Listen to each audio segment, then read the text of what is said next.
his rookie season a year ago, and of course Amari Cooper, one of the great weapons in the AFC West, quickly becoming a guy people are talking about.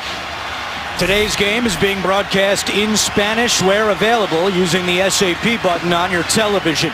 Oakland has won the coin toss. They will defer, so San Diego will start with the football first. Back deep to receive the kick is Jacoby Jones. There is Sebastian Janikowski, who has a touchback rate this season of 71%. That's the highest of his career. 17 touchbacks for the 16-year veteran. There is Jacoby Jones, and we are underway in San Diego. Jones will take this one from 9 yards deep. And that does not pay off as Jones is stacked up at the 10-yard line. So San Diego will start with poor field position. In fact, they have a league worst start position this year, their own 21-yard line. Philip Rivers last week, the first quarterback in NFL history to throw for more than 500 yards with no interceptions and actually lose the football game. All those yards, but just 20 points. And Philip Rivers told us certainly the focus today is to try to get more points in the red zone. They were just 2 of 6 last week. Brandon Oliver gets the start at running back in favor of Melvin Gordon, who is active today. Rivers throwing on first down, caught by Malcolm Floyd, and tackle immediately made by DJ Hayden. As we take a look at the San Diego starting offense, and finally, King Dunlap and Orlando Franklin both missed the last 3 games because of injuries back in there for San Diego. And Ladarius Green starting at tight end. Antonio Gates inactive today because of a knee injury. Well, Ladarius Green is a guy a lot of teams would like to have as their starting tight end, but make no bones, the Chargers will miss Antonio Gates today. But Ladarius Green is a nice luxury to have as a backup. On 2nd and 3, it's Oliver with his first carry, and he is stuffed. Met at the line by Khalil Mack. And it'll be 3rd down at the Oakland defense. Mario Edwards Jr. He'll be stepping up now with the loss of Justin Tuck out with a torn pectoral for the rest of the season. Aldon Smith, 1.5 sacks on the year. And in the secondary, Charles Woodson picked off Peyton Manning twice 2 weeks ago in Oakland's last game against Denver. It's 3rd down and 2.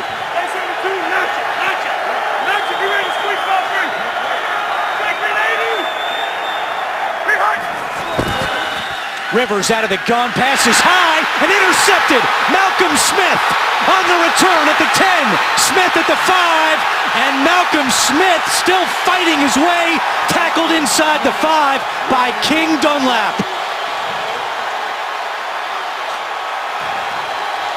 3rd interception of Malcolm Smith's career, and Oakland has it 1st and goal. Well, this is going to be one of those interceptions that the quarterback's going to get blamed for, but it throws it right in on the hands of the receiver, gets tipped up.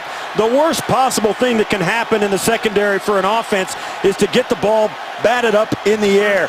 It's a bang-bang play right at the point where the ball's caught. You're not going to get a pass interference call, and that ball goes the other way. They spot it at the 2-yard line. 1st and goal for the Raiders.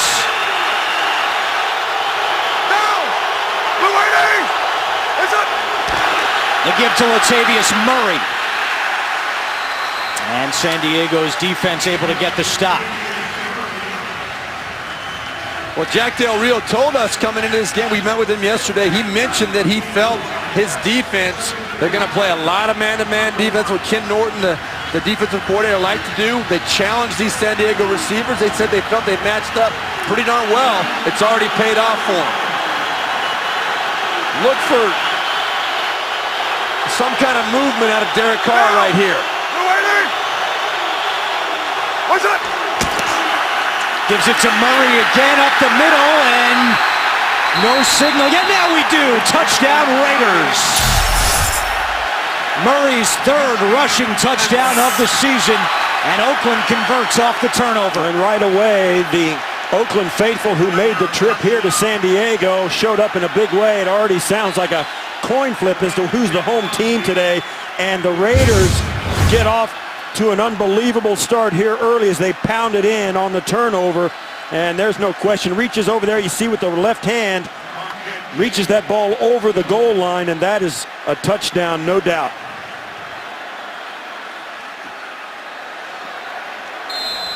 You know, as a player, Steve Berline, you know this too, you're always looking to get that stress relieved in the game. The Raiders, a huge stress relief right there. Now they can relax and play their game.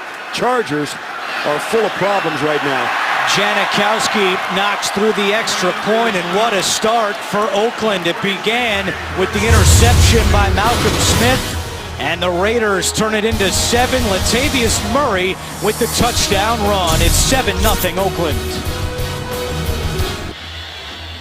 Malcolm Smith's interception leads to 7 points, and the Raiders jump out to a 7-0 lead early first quarter here in San Diego. Latavius Murray with the touchdown run, just the 3rd rushing touchdown of the season for the Raiders. Jacoby Jones will let this one go, and a touchback by Janikowski as we go back to the interception thrown by Phillip Rivers. Well, Phillip Rivers knows, and the Raiders know that all day long, this is what they're going to see, a single safety with man-to-man coverage across the board. No secrets. They're not trying to fool anybody, confuse anybody, but Phillip Rivers said our receivers have to win the one-on-one matchups. Ken Norton told us he felt that the Raiders were good enough to win those one-on-one matchups. That's where the battle is going to be today, and it's going to determine who's going to win this ball game. And you might watch too, if they're going to squat on those routes like that, the Chargers are going to put a foot in the ground and do a double move and try and get over the top. That's how you beat those defenders sitting on those routes. On first down, Rivers looks to the air, sets up the screen to Oliver, and Oliver's not going anywhere. Thrown for a 2-yard loss. Curtis Lofton meeting Oliver behind the line of scrimmage. Well, it looks like the Raider defense, Ken Norton, has these guys fired up today. You see them, number one, great identification and recognition on that screen pass, but number two, flying to that football, trying to get there and make the contact in swarms.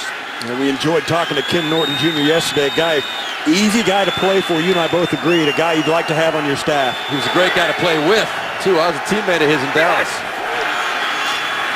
Rivers, quick pass, Ladarius Green, tackle made by Smith, and it will be 3rd down for San Diego. You can already see here this Raiders defense, and this is the way you want to play it if you're a defender. Aggressive. They are all over the receivers. Everybody's grabbing a guy and hanging on to him and sticking with him, and they've got guys up front with Khalil Mack and Aldon Smith who can really force Rivers to get rid of it. Woodhead, the running back, on 3rd and 6.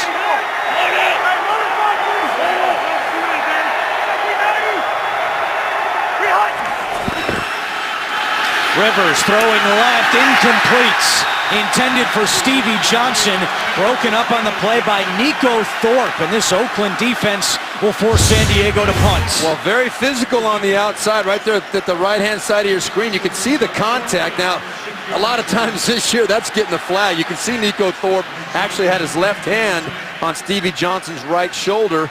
That will be called a lot more times than not these days, but Nico Thorpe got away with one right there. Good physical, tight coverage. So here's Mike Cyphers to punt it away to T.J. Carey. Cyphers injured his foot last week against Green Bay, but was able to practice all week. Carey from the 34. T.J. Carey across the 45 and tackled at the 46-yard line. Oakland coming out on offense, and they lead at 7-0. The NFL on CBS is sponsored by Southwest. Transparency. Low fares, nothing to hide. McDonald's, now serving all-day breakfast. And by Kelley Blue Book. Find out what you should pay for your next new car at KBB.com. It's Super Monday on CBS, beginning with TV's #1 comedy, The Big Bang Theory, followed by the premiere of Supergirl, and then stay tuned for the Super Geniuses of Scorpion.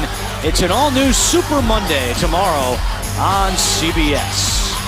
First quarter in San Diego, and the Raiders have a 7-0 lead. Derek Carr this season with 8 touchdowns, 3 interceptions.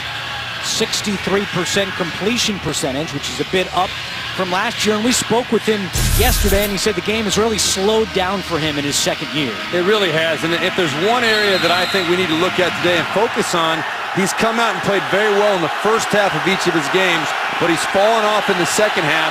For the Raiders to get to where they want to be, he's got to put 4 quarters of good football together. They'll start this drive at their own 46-yard line. Carr over the middle, caught by Reese.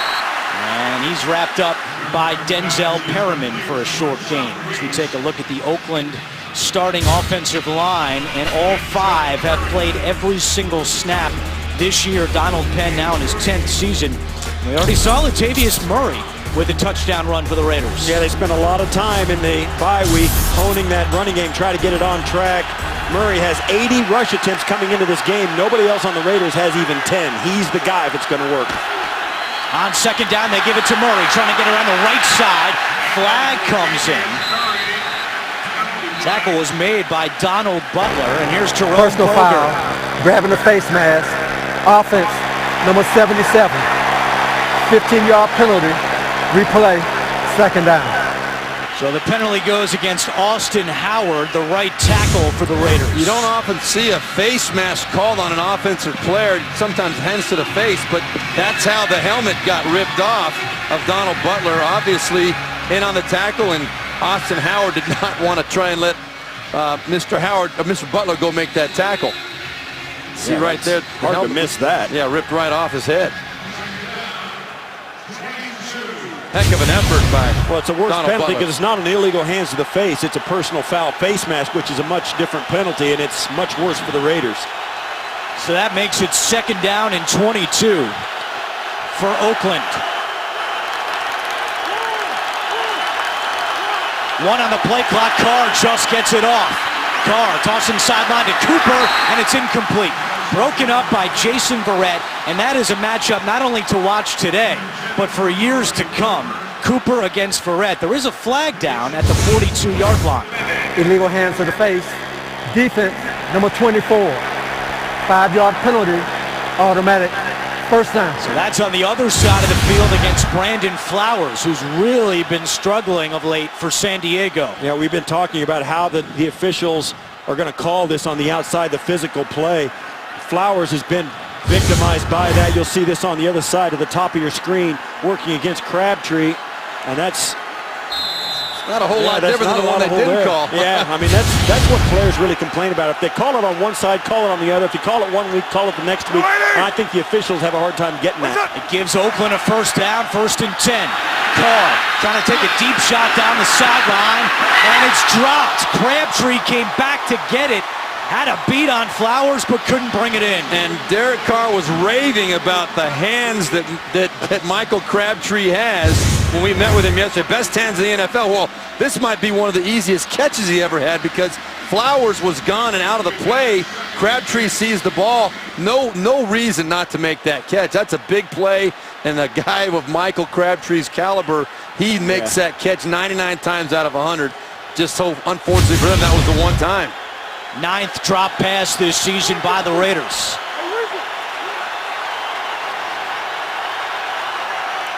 That's Roberts in motion. Carr swings it to Murray. He juggles it and makes the catch. And he goes out at the 39-yard line. Gives us a chance to take a look at the starting defense for the San Diego Chargers. Corey Liuget with 2 sacks on the season, including one last week of Aaron Rodgers. Denzel Perriman gets the start at linebacker again. Manti Te'o is inactive with an ankle injury. And Jimmy Wilson will start for the injured Eric Weddle. And that's a position to really watch because, as we said in the open, the Chargers have not been without Eric Weddle since 2009. Jimmy Wilson, big shoes to fill.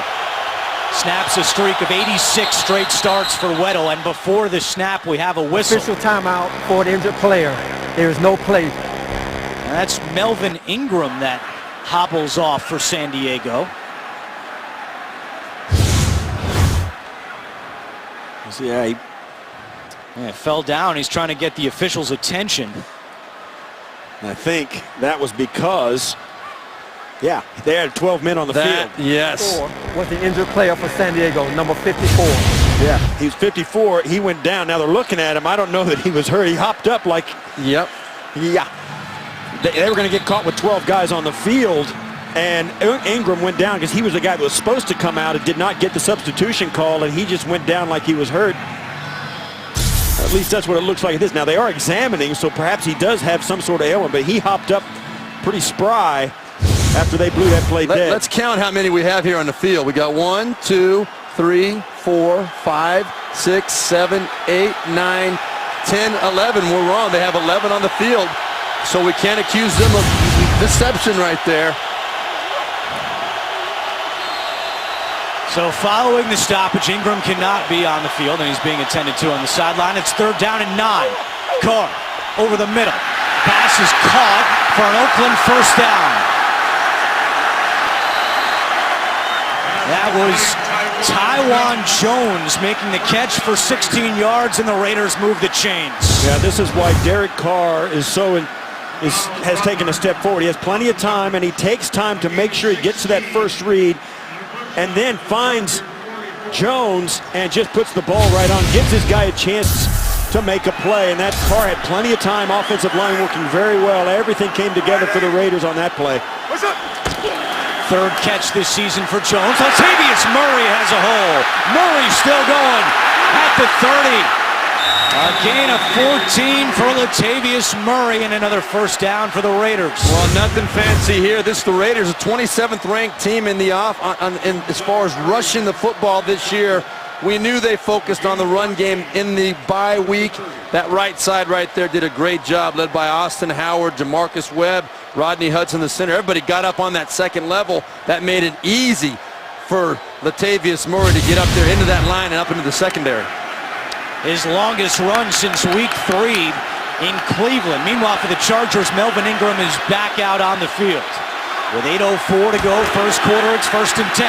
Carr to Crabtree, catches that one, and tackled by Flowers at the 24-yard line. And guys, that's going to be something to watch today. Carr picking on Brandon Flowers, keeping it away from Jason Verrett. Yeah, it's great. It's just one-on-one coverage, and this is what the Raiders want with Crabtree, who has really been a great asset, particularly for Amari Cooper on the other side. We know Cooper's great gifts, but Crabtree, the perfect complement. As you said, we saw him drop one. That doesn't happen very often. That tough catch, he made that look easy. Having 2 guys on either side has really helped Derek Carr develop because he has a lot of confidence in both spots. Carr 5 out of 6 now after that completion to Crabtree, and it's good for another Oakland 1st down. Denzel Perriman makes the stop. That's a good example right there. One of the assets that Derek Carr has, the quick release. And let's look at what has happened with him so far in his career. The road, I would think it'd be road warrior, which is what we're saying pretty much. Trouble, struggles on the road. The Raiders have not been able to put it together, but they're a team that's playing at a much different level this year compared to last. 4th 1st down of this drive for the Raiders. On the carry, it's Olawale, and he'll get a couple. The 3rd-year man out of North Texas. Yeah, had a big, heavy group in there. They were just going on 1st down, really going to power run this right at the Chargers, and that's one of the things that I really liked about the Raider offense when you watch them on film. They have a lot of different personnel groups, a lot of formations, and they use both in both the run and the pass. Really keeps the defense honest, and it pays benefits, particularly in the run game. What's up? Oakland's had success in the red zone this season. Carr to Rivera, and Rivera upended at the 11-yard line. It will be 3rd down. How about Derek Carr in the red zone in his career? 23 touchdowns, 1 interception. He's had a lot of success inside the 20. And now he'll be faced with 3rd down inside 6 minutes to go in a fast-moving 1st quarter. That was a great play right there where they had the exact same formation flipped and they threw it instead of run it. But right here in the red zone, look for Latavius Murray in some way, shape, or form to get his hand on the ball. I like this running back right here next to Carr to get the football. 10th play of the drive, 3rd and 3.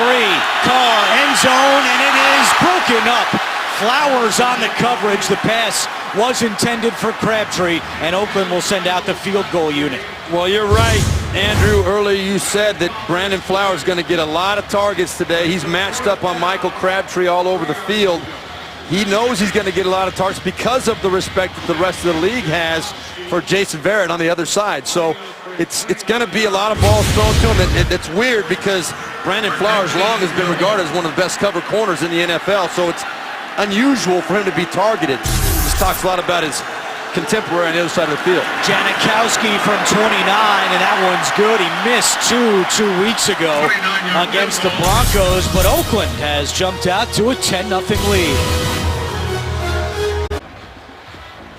Never miss a moment of football action with the CBS Sports app. Every play and score, every game, every highlight right as they happen. Download the CBS Sports app now at cbssports.com/mobile. 5:21 to go first quarter here in beautiful San Diego, and it's been a sunny start for the Raiders, out to a 10-0 lead following the field goal by Sebastian Janikowski. Mike McCoy, in his third year with the Chargers, knows Jack Del Rio very well. They were on the same staff in Carolina in 2002 and also in Denver in 2012. McCoy was the offensive coordinator, Del Rio the defensive coordinator. And San Diego will start this drive at the 20 when we come back. The NFL on CBS. The NFL on CBS is sponsored by the Lexus IS200 Turbo and IS300 All-Wheel Drive. And by Bud Light. Stay in the game and drink responsibly. Back in San Diego, where the Raiders have a 10-0 lead on the Chargers with Steve Berline and Steve Tasker. I'm Andrew Catalan. 5:21 to go in the first quarter. Phillip Rivers making his 151st consecutive start. That's the second longest active streak behind Eli Manning, who's making his 174th straight start today. On first down, Rivers, touch pass to Oliver, and it's incomplete. Well, how about the week last week for Phillip Rivers at Lambeau Field? A historic performance, 43 completions, 65 attempts, 503 yards, all franchise records. The completions tied for the second most in NFL history, and 500 pass yards, no interceptions. Just the fourth quarterback to accomplish that feat, but the first time that quarterback actually lost the game as the Chargers were held to just 20 points. Second down and 10. Rivers, that pass is on time and complete to Keenan Allen, who was questionable today with a hip injury. He caught 14 passes last week at Lambeau Field. Yeah, 14 passes for 157 yards in just about 2.5 to 3 quarters. He was targeted 15 times. That's a pretty good connection percentage, 14 out of 15. That catch sets up third down and 1. And Allen in the backfield here.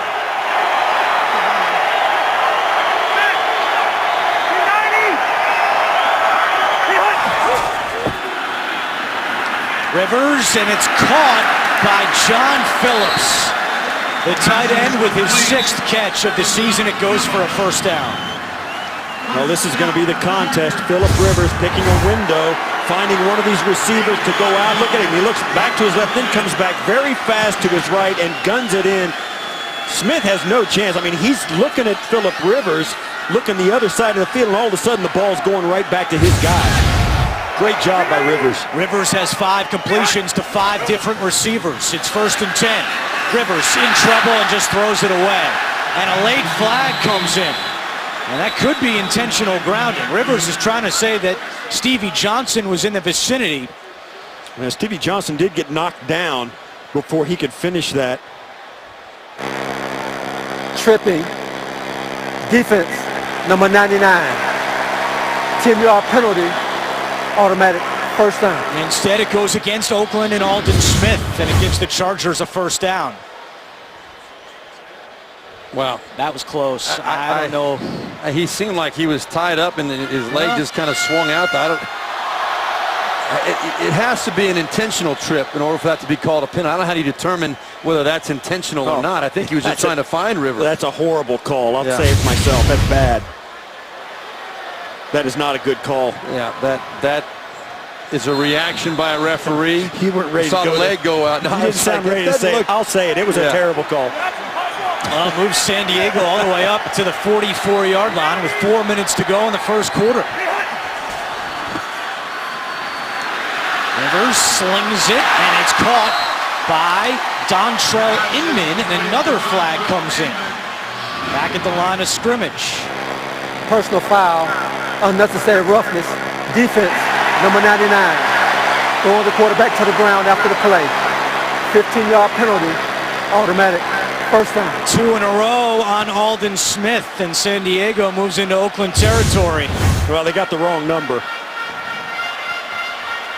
Yeah, it's not Aldon Smith. You can see That's here. Mario Edwards. Yep. Grabbed him by the back of the jersey, throws him to the ground. Edwards, the rookie out of Florida State, a second-round pick, starting for Justin Tuck, who's now out for the season.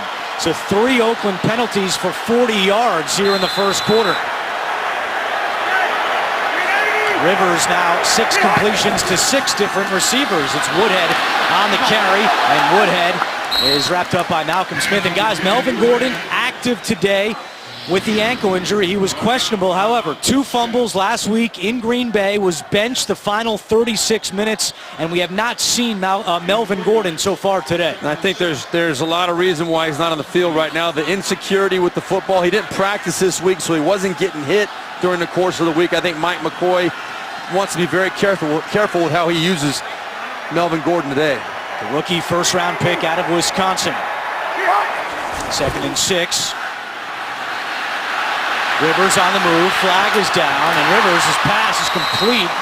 That's to Keenan Allen, but the Raiders are indicating it's a hold against San Diego. Offense, number 76. 10-yard penalty, replay, second down. Goes on DJ Fluker. Well, it's hard when you're a big offensive lineman and your quarterback is Phillip Rivers, who's usually standing right behind. You know where he is all the time. He's in the pocket. He doesn't get out on the outside very often. When he does flush once in a while, those linemen react and grab because they're not used to seeing those defensive linemen take off.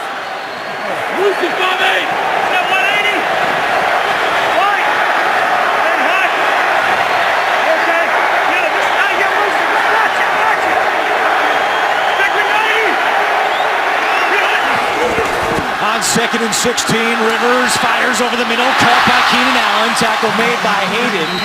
But the Chargers get a bunch of that penalty yardage back, a gain of 12. And now they have another offensive lineman who stayed down in the backfield. As you see Keenan Allen coming off the ball, this is why Phillip Rivers likes to have his offensive lineman healthy, is so he can drop back and let a deep route develop. And then as he does that, once again, Orlando Franklin stays down and has to come off the field.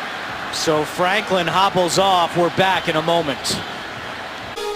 2 weeks, 2 top teams. The Dolphins meet Tom Brady and the Patriots on CBS and NFL Network. And then the Browns take on the undefeated Bengals only on NFL Network. That's Thursday, November 5th. Patriots and Dolphins both with victories today, and Miami looks completely different under Dan Campbell now 2-0. After they fired Joe Philbin. Big third down here for San Diego. We got important for Phillip Rivers in this offense to get some points on the board. Touchdown, just to get themselves back into this ball game. Kenny Wiggins goes in at left guard for Orlando Franklin. And now we have a stoppage. Yeah, this San Diego offense had 6 drives of 10 plays plus last week, only scored on 3 of them. Correct the game clock to 2:22. 2:22, and it will start on the ready for play. So while they did move the football in Green Bay, they're not scoring points that are commensurate with the number of yards they eat up in a game. They have a hard time punching it in, and this Raider defense is very good in the red zone. San Diego 1 for 3 on third downs here in the opening quarter.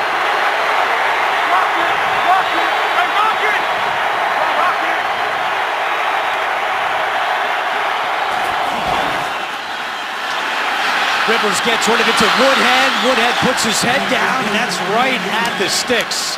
That'll come down to the spot. Rivers had to get rid of it quickly as Khalil Mack was coming with pressure for the Raiders. Looks to me like it might be just short. That's from our bird's eye view up here, but I think Mike McCoy is going to have a decision to make.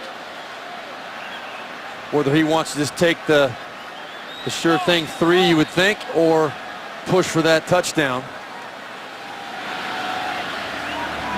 Chargers have gone for it 4 times on 4th down this year. They're 1 for 4, including that failed final play at Lambeau last week, and that one is short. It's going to be 4th and inches for Mike McCoy and the Chargers, who coached a very aggressive game last week at Lambeau, but they're going for it.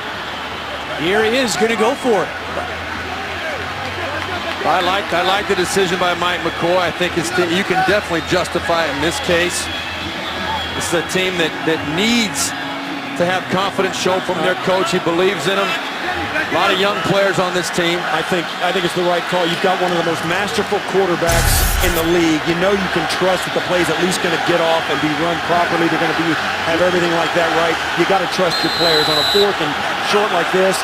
Phillip Rivers is the difference for me. Let him go. And he'll make sure they're in a good play, whether it's a run or a pass.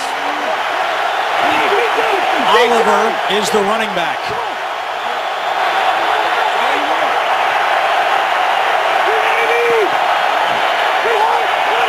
They're not going to run a play. 8 on the play clock. Rivers walking away. Yeah. And they're not going to go for it. Well, they trusted him not to at least mess up the play to try and fool him.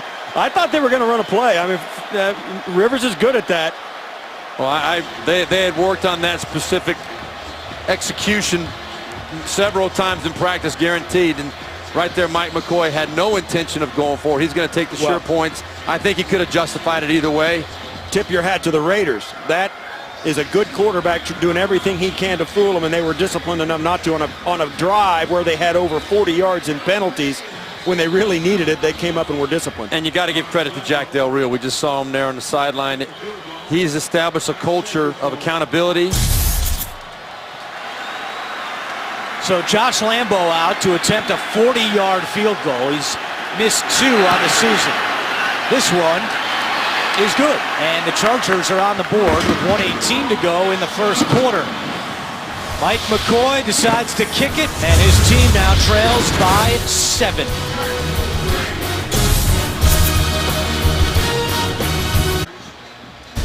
The wait is over. The world premiere of Supergirl is just 1 day away. Be sure to see what everyone will be talking about. Supergirl premieres tomorrow after a new Big Bang Theory, only CBS.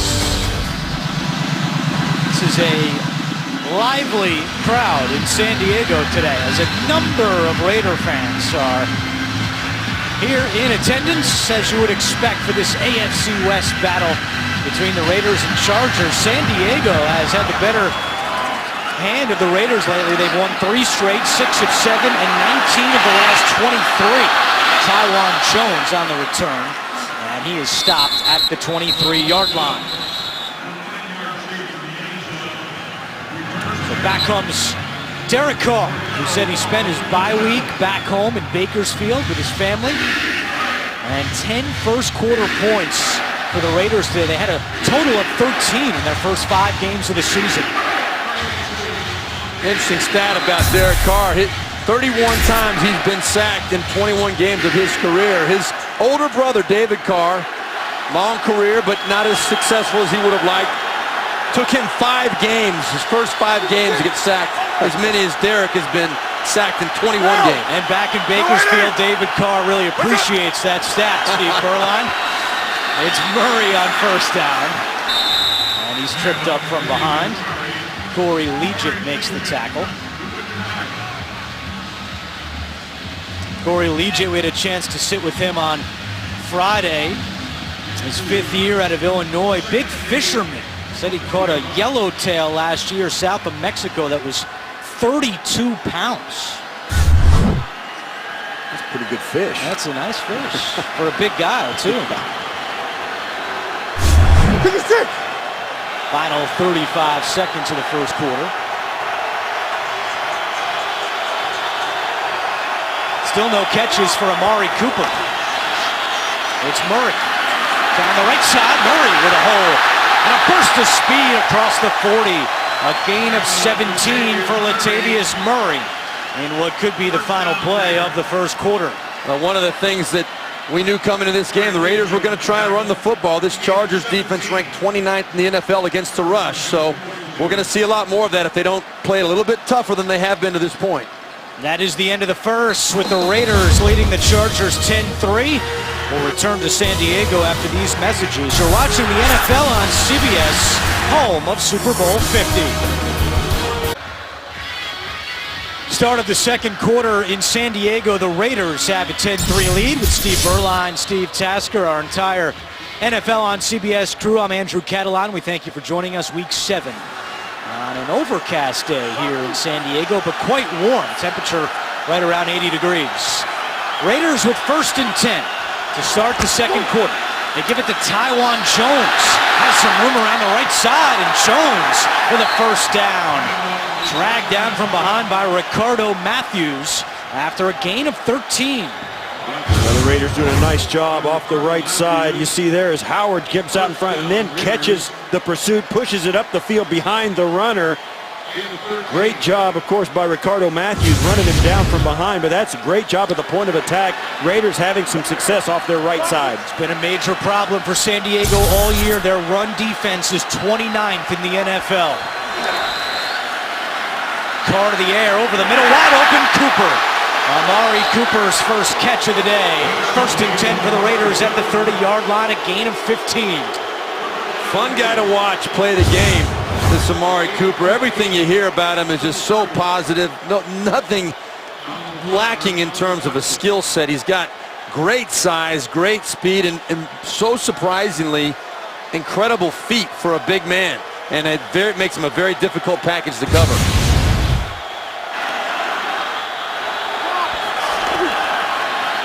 Carr to Crabtree. And he dives up to the 23-yard line, made that catch in front of Jimmy Wilson.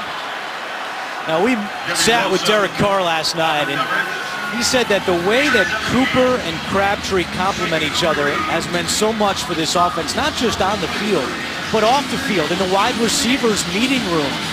Crabtree, that veteran, will, give a little jab or two to Cooper, try to keep him on his feet, a little trash talk in a friendly way, but they're very happy with this 1-2 punch so far this season.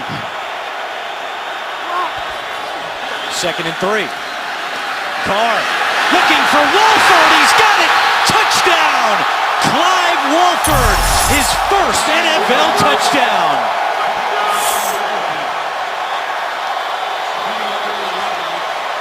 What a pass from Derek Carr, who said that he thinks Clive Wolford can really be a special player in this league. Only his 4th catch, but it goes for 6. Wolford coming right off the end of the line. He's working right there against Jimmy Wilson. A big tight end getting manned up by a cornerback, and he beats him to the corner of the end zone. They told us, Jack Del Rio, they told us they've just scratched the surface with this guy. They want to get him involved more, and you can obviously see why. A 3rd-round pick out of Miami, as Janikowski's extra point is good. On that drive, Derek Carr 3 for 3 for 45 yards, and the Raiders have opened up a 17-3 lead. Clive Wolford, one of the many young faces specifically on the Raiders offense, but we spoke with Jack Del Rio yesterday, and he said not only are young guys talented like Carr, Murray, Wolford, Cooper, Khalil Mack on the other side of the football, but they're good guys. He says that they all are eager to learn. They're good teammates. It's brought a different dynamic to this Oakland club, and it's a dangerous recipe for opponents going forward. Jacoby Jones out of his own end zone. He is stuffed at the 15-yard line.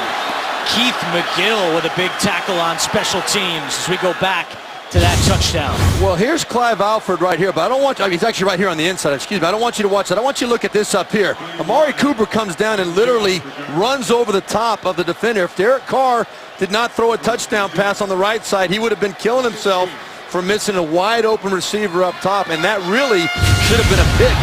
That play should have penalty called against the Oakland Raiders. It should have been nullified. Should have nullified the touchdown. Amari Cooper ran right over the top of the inside defender. So now Phillip Rivers, with his team trailing by 2 touchdowns, will start this drive backed up at his own 16. Out of the gun, Rivers caught by Keenan Allen and stretches up to the 21-yard line. Deron Ball, the rookie out of Florida, makes the tackle.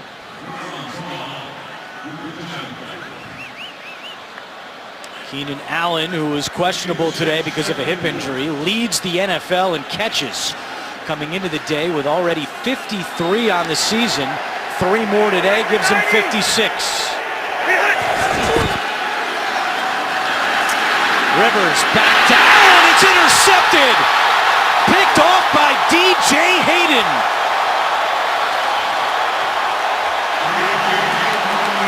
It's a tough throw to hit, Steve. It is, and you got to put this one on Philip Rivers. You know, spinning around, turning his back to him, a little bit of pressure coming in his face. He couldn't get into it the way he wanted to, but Keenan Allen and Philip Rivers are always on the same page. You got to think that that ball was thrown in the wrong spot. Now there's good tight coverage on the outside.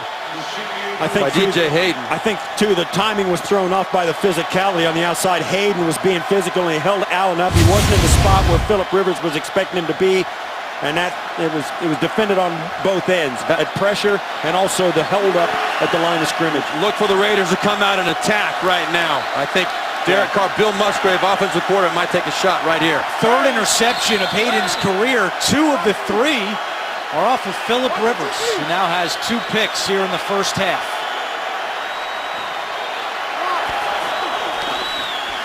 Carr off the hands of Taiwan Jones and incomplete.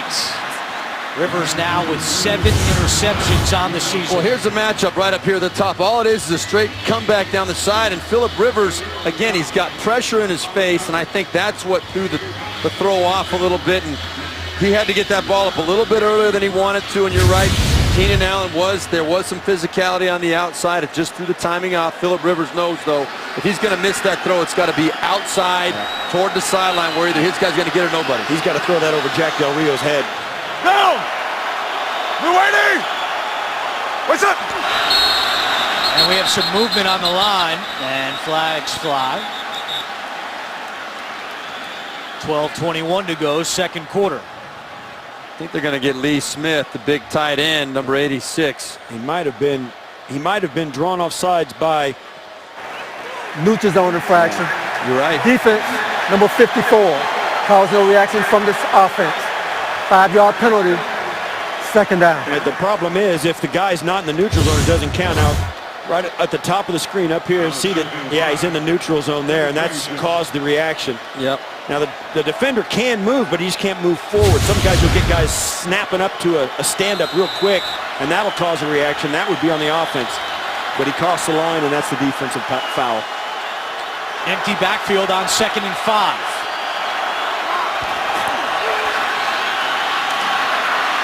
Carr on the run. Completes it to Cooper, who's shoved out of bounds inside the 20-yard line. Well, this is a great job by Carr, just staying poised, just giving his guys a chance and waiting patiently. Buys himself good time. That's a great throw. I mean, it's a great job by the quarterback, just buying some time and making something out of nothing. And the awareness to see that Donald Butler, the linebacker, was trying to keep up with Amari Cooper right there. Cooper's going to win that battle more times than not. Down! We're waiting! What's up? Here's Murray. Runs into the line and thrown down to the ground. Cavell Connor, one of the first to get there for the Chargers. Oh, this is about as stout as the San Diego defensive front has been today against the run. See the Raiders just trying to get physical up in there, a little bit of a counter action, but great job at the point of attack by that defensive front, and specifically Cavell Connor, the middle linebacker, did a great job of creating penetration up in there. Flag is down. Yeah, too many men in the huddle. Offense, 5-yard penalty, second down. That's a sloppy mistake by the Raiders. Those are the ones that drive coaches crazy. The ones that you have complete control over. The confusion before a snap, there's no excuse for that. Raiders have shown some balance so far today. 8 carries, 13 passes. Coming in to the week, they have the second fewest carries of any team in the league. Only Miami runs the ball less than Oakland. One-on-one matchups. Carr fires, caught by Crabtree, and tackle made at the 15-yard line. That was Patrick Robinson on the coverage. It will be third down for Oakland. It was a great job. Just coming out. It's very simple. Makes it look easy. When these things work, it's great. But at Phillip Rivers on a play a little bit similar. It's all about the defense and what the quarterback is willing to do. Takes the link. He sees the cushion that the defensive back has given Crabtree and slings it out there early and gives him a chance to make a play. The man-to-man coverage makes everything different. And today, the Raiders are getting the best of it. Third down and 5. Oakland 1 for 2 here in the first half on third downs. Quick pass to Jones, and he is dragged down by Jaleel Addae. Jones nearly was able to get away from Addae and scramble for a first down, but instead Janikowski comes out for a field goal attempt.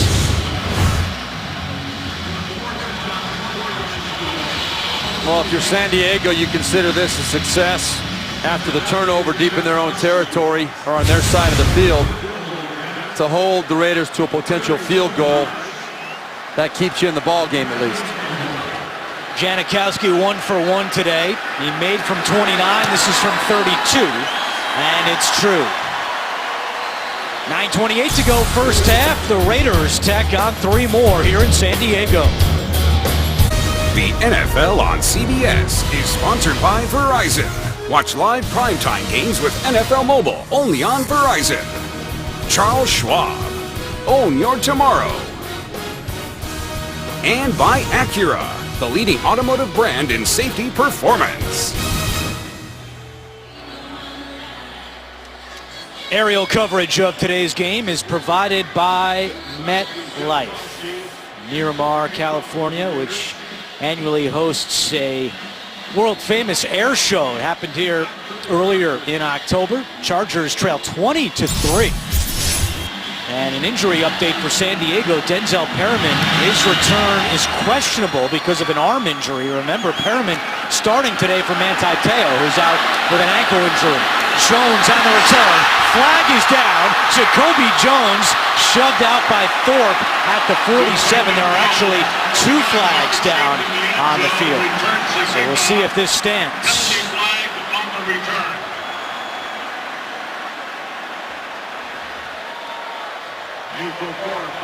The Charger offense walking down inside their 20. They didn't think it's against them.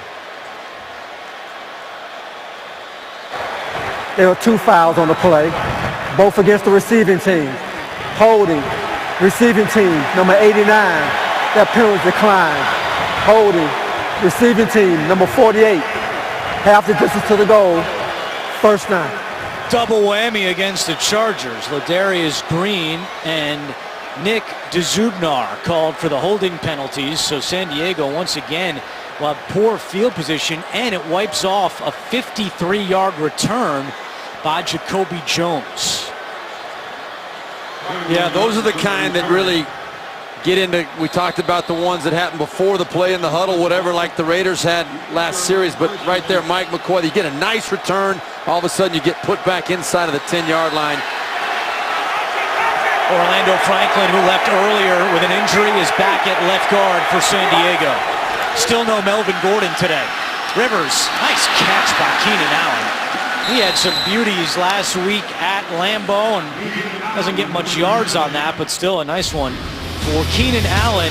Rivers with 2 picks in the first half. Well, we're used to seeing Phillip Rivers be a surgeon out there. Very, very accurate with his throw. And even that last pass, even though it was a catch, it was not an accurate throw by Phillip Rivers. He's struggling for whatever reason today with his accuracy. 2nd and 5. A pass over the middle. And it's caught by Green, who's immediately met by Malcolm Smith. It will be third down. Phillip Rivers and his wife, Tiffany, are expecting their 8th child. In fact, Phillip thought the baby might come last week when they were out in Lambeau, and they're still waiting. And we met with him Friday, and he said, I really hope the baby comes before the game on Sunday. But when we checked with the Chargers PR staff, Tiffany and Phillip are still waiting for their daughter, number 8. Third down and 2. Rivers gets rid of it. Incomplete. Pressure was coming as Rivers was trying to find Keenan Allen, and a 3-and-out forced by this Oakland defense. And that was a throwaway. Rivers didn't really think he was going to complete that. He was hoping maybe something would happen, but the pocket was collapsing around him. Great pressure on the outside by Aldon Smith, and he could see Big Williams, Dan Williams, coming right up the middle, collapsing that pocket. And that pressure and the collapse of the pocket just forced Philip Rivers just to get rid of it. Second 3-and-out today by the Chargers. Cypher's punt bounces, and now Carey picks it up. And Carey is taken down by Dzudnar at the 46-yard line. 7:58 to go. Raiders will try to add to their lead when we return. Tonight, Week 7 continues with Sunday Night Football on NBC, and tomorrow with Monday Night Football on ESPN, and then Week 8 kicks off with Thursday Night Football on CBS and NFL Network. Oakland has capitalized off 2 San Diego turnovers. Yeah, you see they're getting batted into the air. That turns into a touchdown right here by Latavius Murray, and then the pick on the outside turns into the Janikowski field goal in a 17-point lead. 10 of those points off turnovers by the Chargers. And both of those turnovers led to incredible field position for the Raiders. And again, right here, even though this is off of a punt, the return by T.J. Carey. Again, the Raiders are starting in San Diego territory, and we all know that is playing with fire. Average starting field position for Oakland today is San Diego 42-yard line. Wow. They start this one at the San Diego 47, 1st and 10. Carr, play action, chased, in trouble, and sacked. Brandon Flowers coming up to make the sack, just the 3rd of his career. Well, that Flowers will get the sack, but Jerry Atauchu is the guy that makes the play. Watch as this play develops. Atauchu right there forces Carr to go right to Flowers for the sack. Great job penetrating on a hard inside move by Atauchu, and it turns into the sack for Flowers. A 7-yard loss. And San Diego has picked it up in the sacks department of late, 10 in their last 3 games. Murray trying to get some of those yards back. It will be 3rd down and long for Oakland. Well, keep in mind for this San Diego defense, Eric Weddle not playing today for the first time since 2009. He had made 86 straight starts for John Pagano's defense. There is Weddle watching a groin injury last week at Lambeau and did not practice this week, and no go today. Corey Liuget told us Friday it's just weird not having Weddle out there, who really organizes. He's the quarterback of that defense. 3rd and long. Carr taking a shot deep for Cooper. Cooper makes the play! 1st and goal, Raiders! A gain of 45. That has killed San Diego all year, giving up the big play. This one goes all the way down to the 7-yard line. All Amari Cooper's going to do is run straight down the field. You're going to see the safety, which is Jimmy Wilson, coming over to the middle of the field. This ball should have been intercepted. Derek Carr thought there was nobody back there, but look at how big Amari Cooper is. Just goes up and out jumps Jimmy Wilson, who was in perfect position to make that play. And Jimmy Wilson is starting today for Eric Weddle. Exactly. 1st and goal. Carr to Reese. Reese at the 5, still pushing the pile. Marcel Reese all the way up to the 1-yard line. We talked to Corey Liuget, who said the thing about this Raider team, their offensive line is enormous. You see a flag comes in late, and you can understand why. A lot of extracurricular stuff on that play. That turned into a scrum, getting pushed in to the end zone. All the offensive linemen rallied to Marcel Reese and tried to push him across the line, and that's allowed. You can push, you just can't pull a guy across, and that turned into a big, fat mess at the goal line. That's putting it bluntly. After the play was over, personal foul, unnecessary roughness, offense, number 72. 15-yard penalty, the down counts, 2nd down. That's on Donald Penn. playing in his 134th straight game today, and there he is, 72. An unnecessary shot, or two, or three. Well, Legion, now no question, that's a penalty right there. On that right there, the kick is going to be a fine. No doubt about You it. can't do that, and that's something that And Dominican Sue has found out about several times, but very costly penalty. I don't know how you don't call offsetting there. yeah, it's going to cost Donald Penn or the Raiders a penalty, but it's going to cost Corey Liuget some money. Oakland has called timeout with 5:28 to go in the first half. It's 2nd and goal. Well, Mike Carey is our officiating expert back in New York. And Mike, what did you see on that last play? Well, I saw 2 flagrant fouls. I think the push was a good call, but the call that was missed was the kicking, and that's an automatic ejection. Automatic wow. ejection. Wow. Wow, that's that an was enormous miss. That was a blatant kick. I don't know how you missed that. this. Yeah, I mean, well, Well, the official right here has got to be seeing that. Corey Liuget is lucky to be still playing in the game, and I guess, Mike, you're right. I mean, how do you miss that two-footed right up into the guy's chest? And you saw here's how the you first miss it. penalty. Yeah, and he's trying to get the number of whoever was that penalty was on, and it's easy to miss the retaliation sometimes when you catch the first one. You officials are unbelievable. You can't miss the retaliation. You always call the retaliation. Sometimes you do, sometimes you don't. Should be noted that Mike Carey once ejected Steve Tasker from a game. In fact, it was Steve Tasker's last game. Thank you, Mike. Carr, end zone, incomplete, looking for Rivera. Well, it was my last game. Mike told me to go get lost and don't come back. So here I went. I'm in the booth ever since. And now you get the last word because you're in the booth and Mike's back in New York. That's not fair for Mike. Well, lost in all this humor is the fact that the Raiders took themselves out of a golden opportunity to really put this game in dangerous to out of date, pretty much out of reach for the Chargers unless you have a quarterback like Phillip Rivers. But they had the ball down inside the 2. Now they're looking at 3rd and goal from the 17-yard line.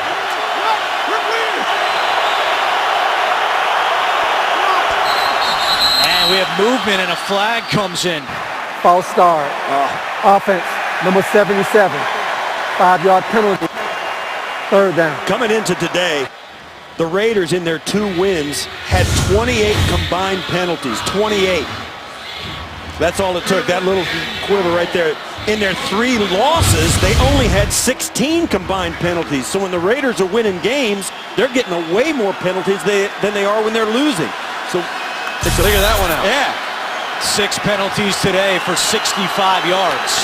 So it's 3rd and goal from the 21-yard line now. Reyes coming with pressure. Carr gets rid of it to Smith, his tight end. Smith is tackled at the 13-yard line, so Janikowski will have to come out for his 3rd field goal attempt of the first half. well, yeah, that was a function of the down and distance. You don't dump that off to Lee Smith thinking he's going to make 6 guys miss. Lee Smith turns it up and he's going to find somebody to hit rather than a miss. No, it's a smart play by Derek Carr not to try and force it into the end zone. Knowing the situation, you're going to go up 20 with your kicker, Sebastian Janikowski, one of the best in the league, although he missed 2 last week. This is now the 5th time in Janikowski's career that he's had at least 3 made field goals against the Chargers. It's feisty here in San Diego. Oakland adds to its lead. The NFL on CBS is sponsored by Geico. 15 minutes could save you 15% or more on car insurance. And by DirecTV. If you call yourself a sports fan, you gotta get DirecTV.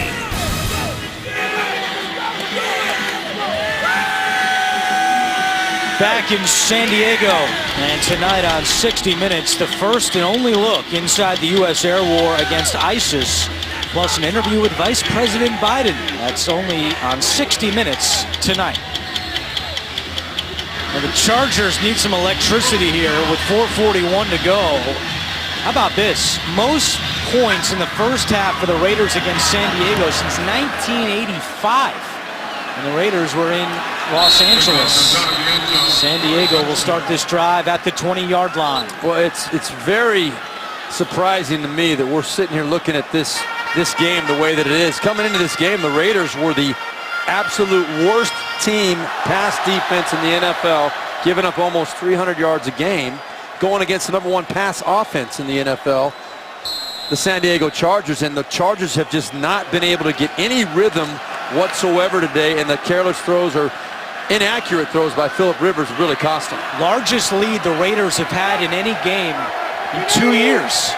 They were playing the Chargers in 2013. Here's Oliver on first down.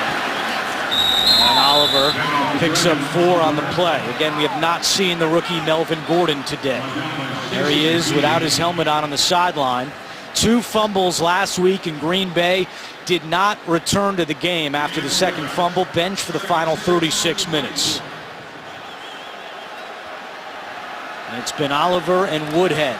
And here is Oliver again. Oliver spinning his way, and he's at a half-yard short of a first down. To this point, Philip Rivers has thrown for 62 yards. This Raiders defense has given up 250-plus yards in 8 consecutive games, which is the longest active streak in the NFL. Just more to try and comprehend. I can't quite figure out what it is, but the Raiders are just out executing them right now. 3rd and 1. Oliver. And with that spot, it looks like he'll have a first down. Oakland's defense, facing 3rd and 1 this year, has done a remarkable job. They've held opponents to just 4 of 11 conversions on 3rd and 1 coming into this game, but Oliver is able to scoot through and move the chains. Not by much. It didn't look like he made it by a whole heck of a lot, but this Charger offense has been all year very good at getting first downs. They have more first downs than they actually do points in this last week's game against Green Bay. Rivers looking for Green, incomplete. Pass is incomplete, intended for Ladarius Green. These are throws that, even though that was I would by no means say that's an easy throw. I've been in that position, but Philip Rivers, you get spoiled watching them. He makes these throws look easy, generally speaking. Ladarius Green, there was room to drop that ball in there, have a nice completion. He just overthrew him. Rivers 11 of 17 for just 62 yards in the first half. And that run by Oliver will set up 3rd down and long. Stacy McGee in on the tackle. McGee starting for Justin Ellis today, who's inactive with an ankle injury.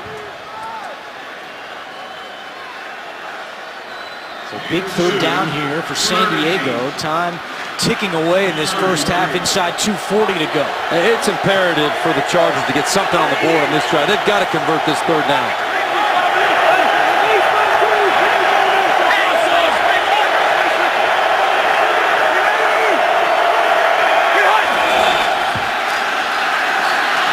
Rivers off his back foot, caught by Ladarius Green for a first down, but there is a flag back at the line of scrimmage. It's a hold against the Chargers. Holding.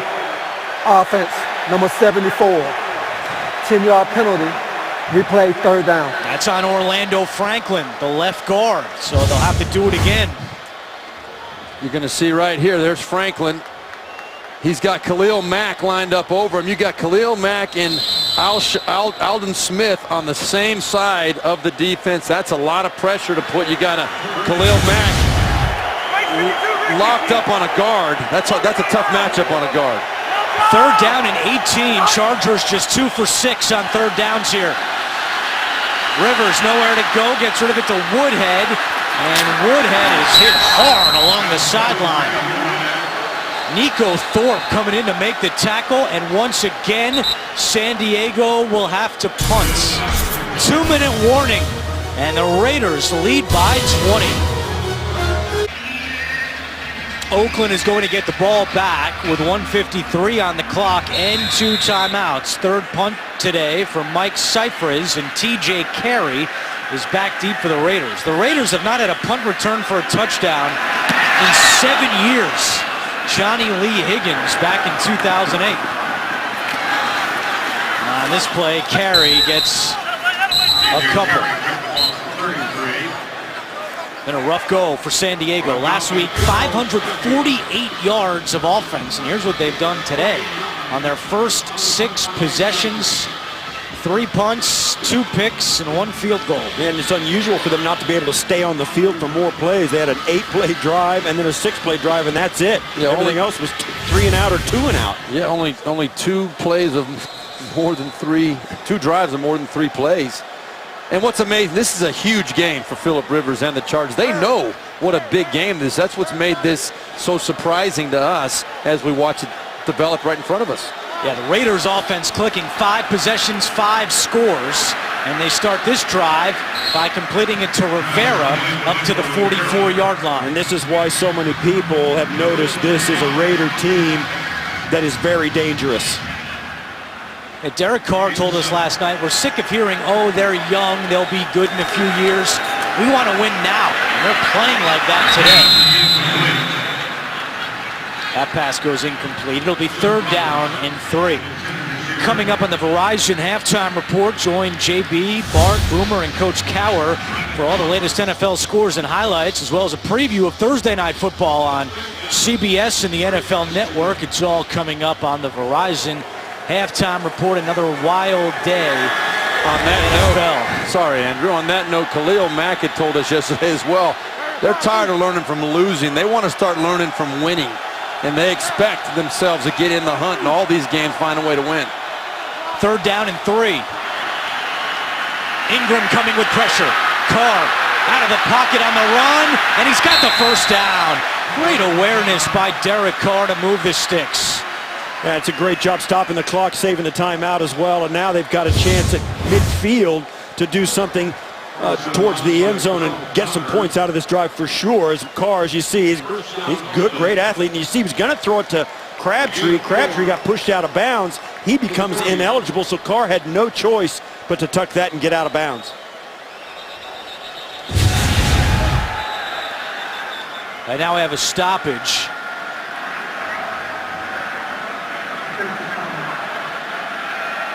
And they're going to reset the play clock. And that's one of the things, though, what we saw there on that play with Derek Carr. He brings that dimension. There really is no area where you look at him and you say this is a weakness in his game. The only weakness he has is inexperience. And he's progressing in a way that really is encouraging to the Raiders staff. And one of the other things, too, he's got better players around him who are playing more consistent football, and it shows all the way across the board. Carr is 16 of 21 for 163 yards in the 1st half. Quick pass here. It's caught, and that's Amari Cooper off to the races. Cooper inside the 20, cuts back and takes it in. A 52-yard score.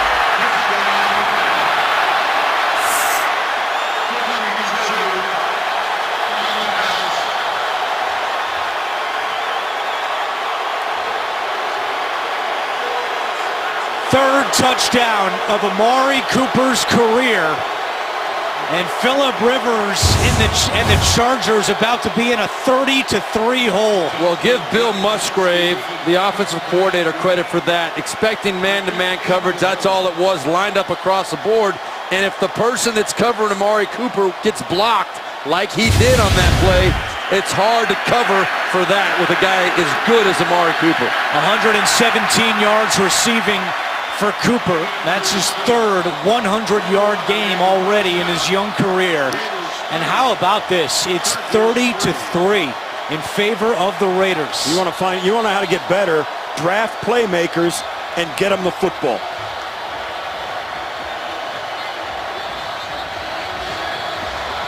Cooper's last 2 catches have gone for 96 yards as we take another look at this touchdown. The 2nd of the day for Derek Carr. Here's what you're going to see. There's Amari Cooper. What you're going to see is these guys are coming outside to block and take it away. And then Cooper is just going to come straight down the line and right down the middle of the field. You'll see how it all opens up. You got the blocks. There's nobody covering Cooper. Now you got linemen out in front of Cooper as well. And a great block that safety, you don't want to be that guy taking on the big lineman. That was Rodney Hudson, number 61, but brilliant execution across the board, and Cooper showing his tremendous athletic ability as well. Left tackle in the center. Actually, it was Gabe Jackson, the left guard in the center, going out, getting in front of Cooper, and that was perfectly executed all the way around and giving one of your best playmakers a chance to get some space. Great play call. And like I said, I mean, it sounds simple, but it's not. Draft great players and then get them the football. And Amari Cooper and the Raiders are finding out. That changes your one-loss record a little bit. And confidence is a dangerous thing. You get a young team that starts believing in themselves. It's a good combo for them. Oakland season high in points is 37. Week 2 against Baltimore. They have 30 here in the first half. Coming up, Verizon halftime report. JB, Bart, Boomer, Coach Cower. All the latest NFL scores and highlights. They'll also have a preview of that intriguing Thursday night game between the Dolphins and Patriots on CBS and the NFL Network. All coming up on the Verizon halftime report. Now don't forget, Chargers 101, 2 timeouts. Can they get something going here before they head to the locker room? Let's play.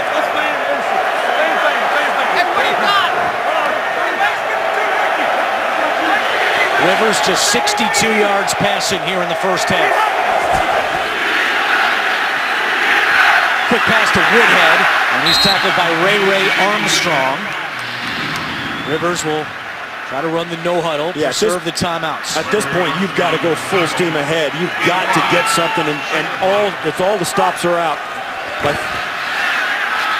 Green makes the catch out of bounds to stop the clock with a first down and this for is San Diego. This is totally in Philip Rivers' hands. Frank Reich, the offensive coordinator, and Mike McCoy, you turn it over to Philip Rivers, let him see the matchups he wants, and turn it over to him to get some plays made down the field. Well, Frank Reich knows a thing or two about big comebacks. You know what happened with Buffalo in the wild card game against the Oilers back in 1993. Steve Tasker knows about that game as well. They're going to need a comeback like that today. I had great seats for that game.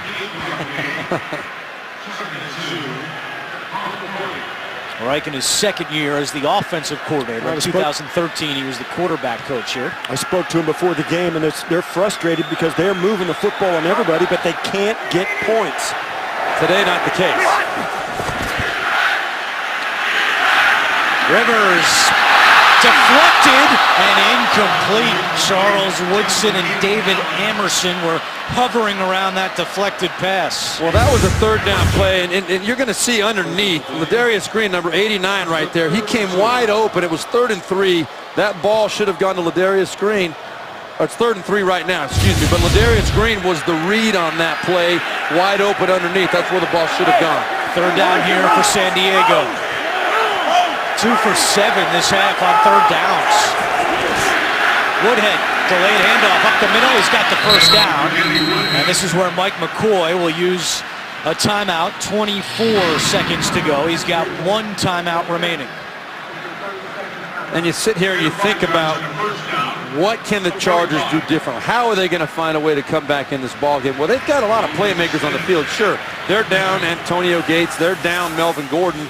But you've still got guys out there on the field in Keenan Allen, Malcolm Floyd, Stevie Johnson, Danny Woodhead, Ladarius Green. You got guys that are capable of making a lot of plays. But that's not their only problem either. Their defense has got to find a way to stop Oakland as well, because Oakland hasn't been stopped They either. scored 3 points. They've got 2 turnovers, Steve. They have played terrible on offense.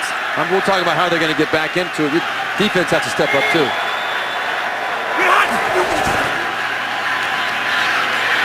Rivers, and that one is laid in beautifully to Stevie Johnson. Great pass, who gets out of bounds at the 33-yard line. That really was a nice pass right there. Very easily could have been going the other way. Almost got a hand on it there, DJ Hayden.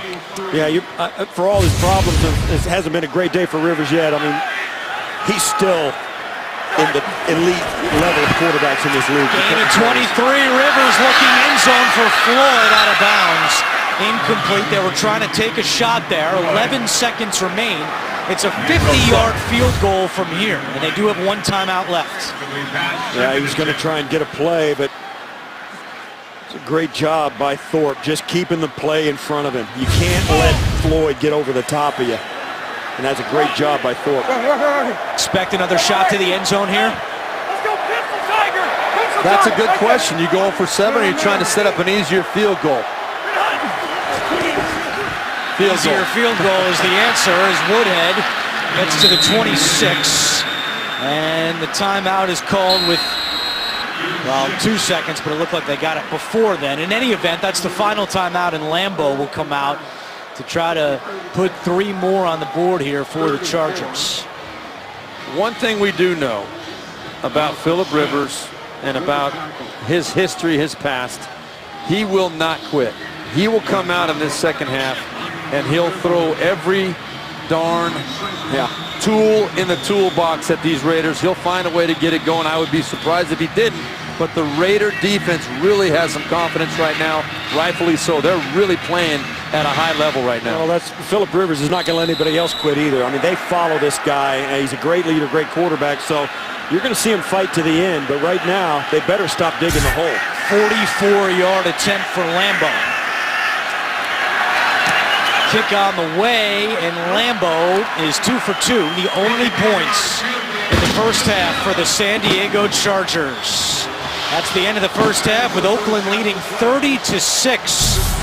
We'll be back with the Verizon halftime report after this message and a word from your local station. You are watching the NFL on CBS, your home for Super Bowl 50.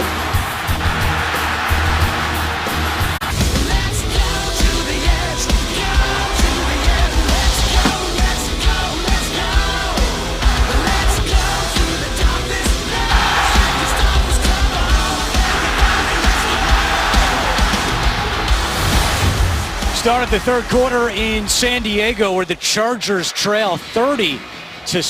Time now for Who Are You Lovin'? Presented by McDonald's. Derek Carr loving Amari Cooper. That's going to be a long-term relationship for the Raiders. A 52-yard touchdown. It was all Oakland in that first half. Back in the booth with Steve Berline and Steve Tasker. I'm Andrew Catalon. Really a stunning first half. Chargers come out flat. All the credit to the Raiders, but now Steve Berline, how does San Diego try to get back in this game? Well, you have to credit the Raiders. First off, they're not playing like the Raiders of old. This is a new team coming out playing very physical, very confident, very aggressive. San Diego, they got the right guy pulling the trigger in the second half. He did not play well in the first half. The bottom line is that Philip Rivers and their playmakers across the board, and they got plenty of them, have to step up and start making some plays, both sides of the ball. Steve Tasker, what's impressed you most so far about this Raiders performance? I think the consistency on both sides of the ball. We've seen them in past games and even last year do things in spurts. They have a good play, then a couple of bad ones. They're playing well every single down right now, and they're making some breaks for themselves. You saw the tipped interception and the plays that Amari Cooper made. Those were just well-executed plays called, and I think that the second half, the Raiders have to play like the score is 0-0. They've got a young team, and they need to teach them that you got to keep your foot on the pedal. Tywan Jones back deep to receive the second half kickoff. It is a touchback, so Oakland will start at the 20-yard line. We'll take a look at the halftime numbers, and certainly tilted toward the silver and black with the 267 total yards, and the big one, 10 points off turnovers, 2 Philip Rivers interceptions. 139 total yards for the Chargers in the first half. This is a team that has led the NFL this year, averaging over 430 yards per game.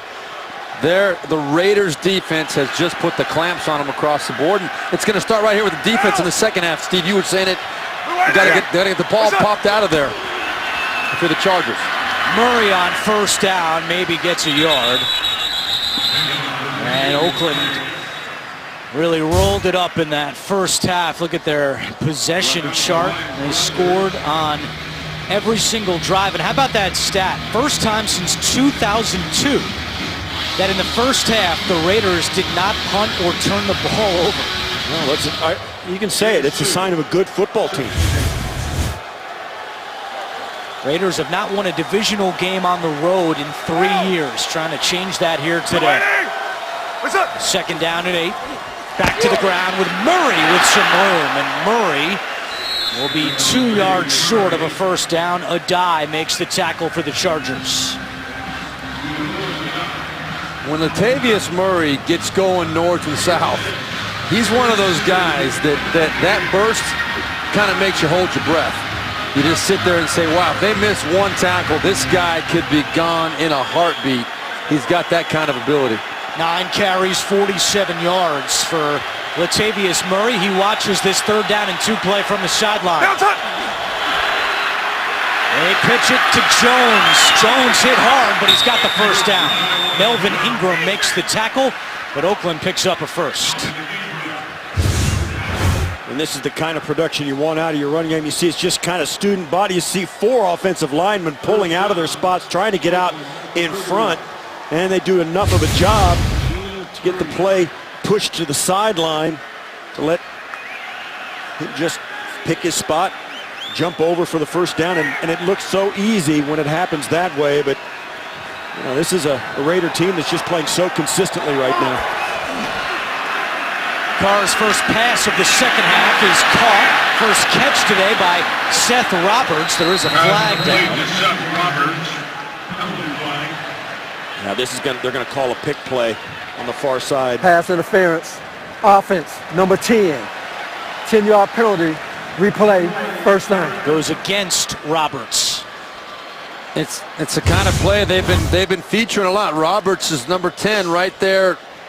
And they just called it for it was not a pick. Yeah. It was just a little bit of a push-off they called him for. Stiff arm the guy. Roberts undrafted out of West Alabama. Spent all of last year on the Oakland practice squad.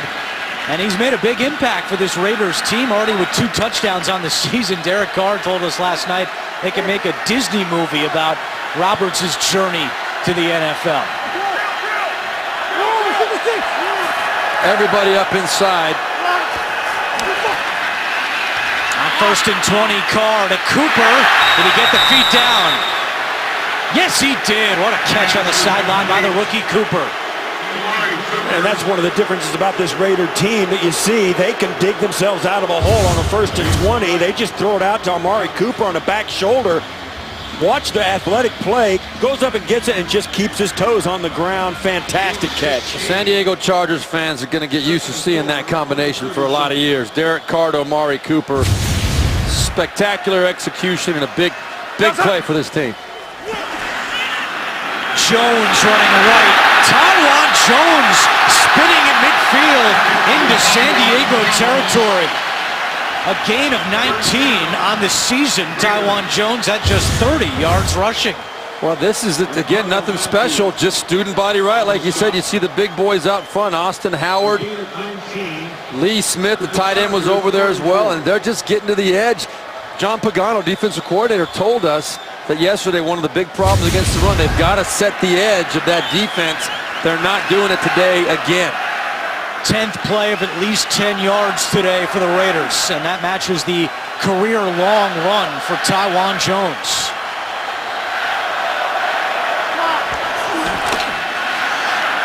Carr zings one, caught, another completion. Wow. It's the tight end Walford for a gain of 20.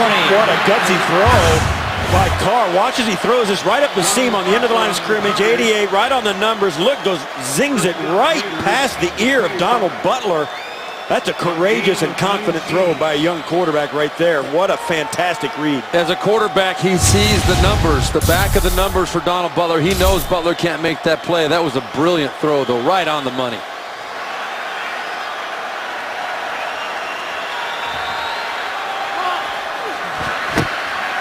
Carr, another quick pass to Crabtree at the 20. Crabtree at the 10. 5. Touchdown Raiders. 3rd touchdown of the day for Derek Carr. This is the exact same play they scored on in the 1st half with Amari Cooper. They just, little different formation, but the same exact design in the screen play, in the screen pass. Bill Musgrave, you got to give him a lot of credit for this. The game plan he's put together, the execution, all of it going very, very well for the Raiders right now. Whatever Mike McCoy told his team at halftime, they weren't listening. 2nd touchdown of the season for Crabtree. And now here's Janikowski for the extra point, and it is loud in here. These Raider fans are loving life in San Diego. Derek Carr to Michael Crabtree. It's 37-6. A 7-play, 80-yard drive to start the second half for the Raiders. And they have just dominated this game against the Chargers on that last drive. Carr 3 of 3 for 60 yards. Jacoby Jones back deep. And he's going to return this one. Jones to the 17. 37-6 in favor of Oakland. The NFL on CBS is sponsored by Southwest. Transparency. Low fares, nothing to hide. Toyota. Let's go places. And by Domino's. Order online at Domino's.com.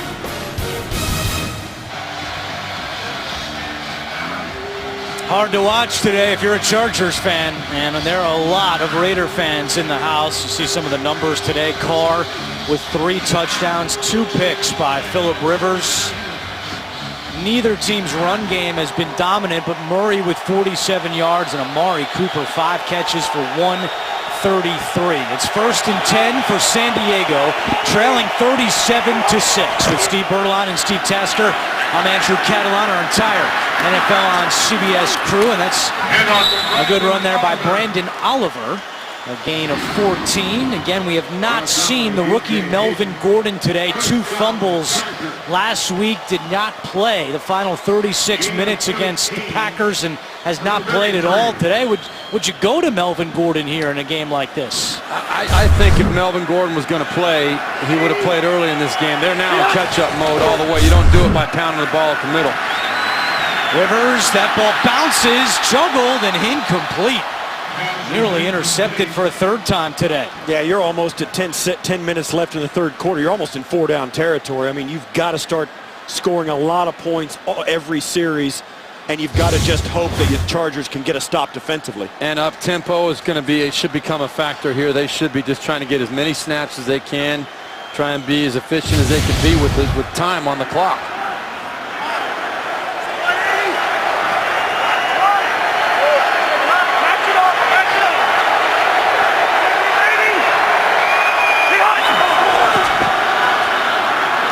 Rivers pass deflected and nearly intercepted. A diving attempt by Aldon Smith, and he nearly got that one. That's the 2nd play in a row where they've affected Phillip Rivers on the throw. This one tipped, I believe on the last play, Phillip Rivers might have had his arm contacted, but right there, just a nice job understanding what Phillip Rivers' biggest asset is get rid of that ball quickly. If you can't get to him, get your big paws up there and knock that ball. Big paws belong to Mario Edwards Jr., the rookie out of Florida State. Makes it 3rd down and 10. Raiders jumped, and a flag comes in. Oh, yeah. See, if I'm kind of mad if I'm Phillip Rivers. They stopped that play. That should have been a free play. Offside, unabated. Defense, number 99. 5-yard penalty. Still 3rd down. The Raiders caught a break on that. They called the penalty, which would have stood anyway, but he was actually moving away from the quarterback when they stopped the play, and that's a free play for the offense in a situation where they could really use one. 8 penalties for 80 yards today by the Raiders. Turns 3rd and 10 into 3rd and 5. And listen to the Raider fans making it difficult to communicate for Phillip Rivers.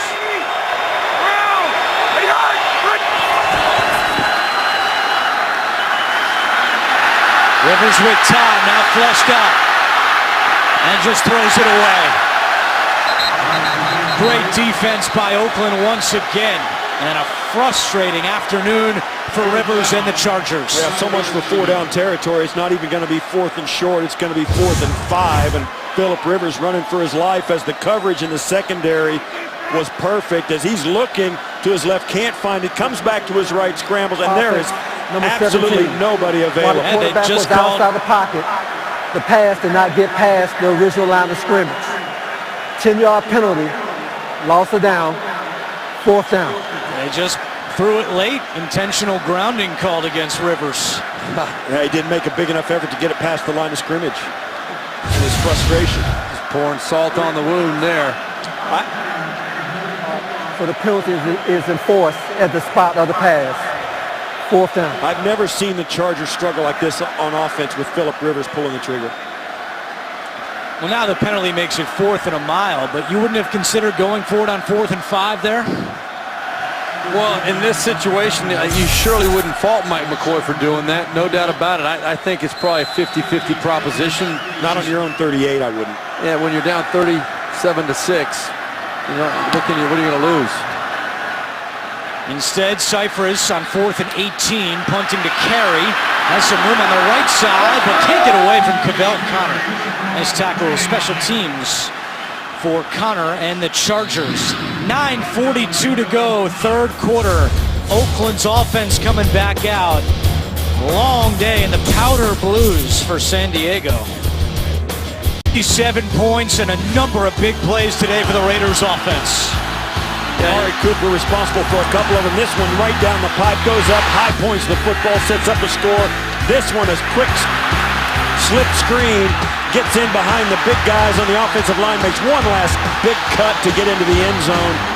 Big plays have been the bane of the Chargers, and then the same play to Michael Crabtree on the other side, a shorter play, but the same result.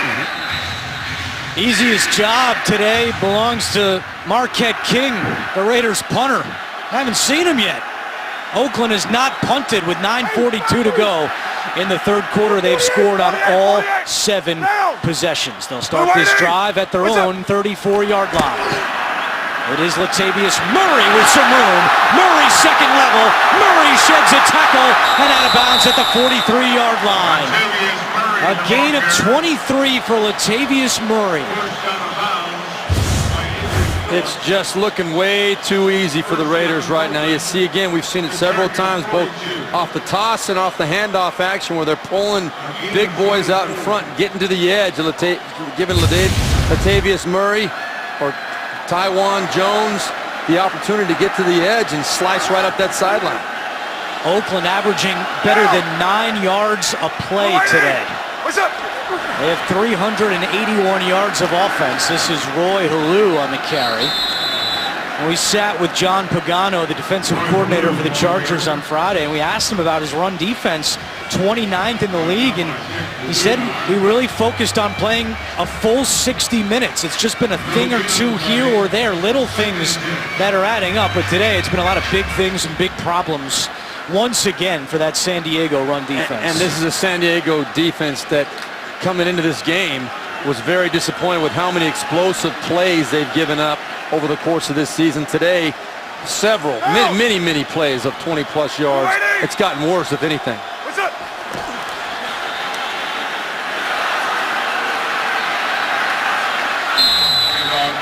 Halou going backwards that time. Well, you figured this might have been a day for the Chargers' rush defense to get going. Oakland does not run the ball well coming in. 27th in the league, averaging just 90 yards per game on the ground. But even the Raiders have been able to find their way against San Diego. Well, you know, Jack Del Rio denied that they put some extra focus on the run game during the bye week, but it's obvious. They came out with the intention of running the football, and they are getting after it better than they have all year. 3rd down and 13 with 7:50 to go in the 3rd. Carr to Smith. And he can't get away from Kendall Reyes. So for the first time today, Marquette King gets to show off his leg. Look at him running out there. He can't wait to actually get in the game. Finally get a chance to play. Well, you know, the only thing he's done is hold for Janikowski.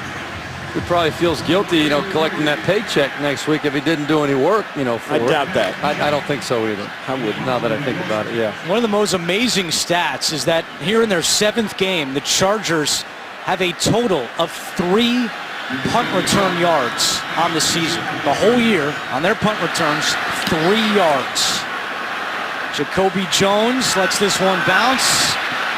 And they're still going to have 3 yards. They'll start this drive at the 15-yard line. 6:54 to go. Marquette King getting in the game here in San Diego. The NFL on CBS is sponsored by FedEx, solutions that matter. And by Pennzoil Synthetics. Make the switch to Pennzoil Pure Plus Synthetics today. Aerial coverage of today's game is provided by MetLife. A look from above at the San Diego Zoo. Kind of a lazy day in San Diego, but the Raider fans, they are enjoying things here in Southern California. 1st and 10 for San Diego with 6:54 to go in the 3rd quarter. And Melvin Gordon is in at running back for the first time today. His first carry. And Gordon with a first down. How about that? Melvin Gordon runs for 11. Back to New York. An NFL Today update with JB and Bart Scott. Giants answer back. Dominique Rodgers-Cromartie is going to pick off Matt Castle and take it 58 yards to regain the lead. Giants lead 17-13. 8:32 and counting in the 3rd. Andrew, Steve, and Steve. Guys, thank you. Rivers' pass is off the hands of Stevie Johnson and incomplete. Well, interesting move for the Chargers to now insert Melvin Gordon. Did not play the entire first half. Maybe Mike McCoy wants to get him some reps. It's not going to be a game changer for the Chargers. But what I noticed though on that was a play where Phillip Rivers makes that throw in his sleep. Stevie Johnson was wide open coming across the middle, and it wasn't even close. Rivers is 0 for 4 this half. It's Gordon again. And Gordon with no gain on the play. It'll be 3rd down. Raider fans will come to life again. Phillip Rivers had to use a silent count a couple of weeks ago for a home game on Monday Night Football because there were so many Steelers fans in the house. And he said that they practiced using the silent count again this week because of the expected large turnout from the Raider fans. I haven't really seen them using it, but it is loud in here with all these Oakland fans.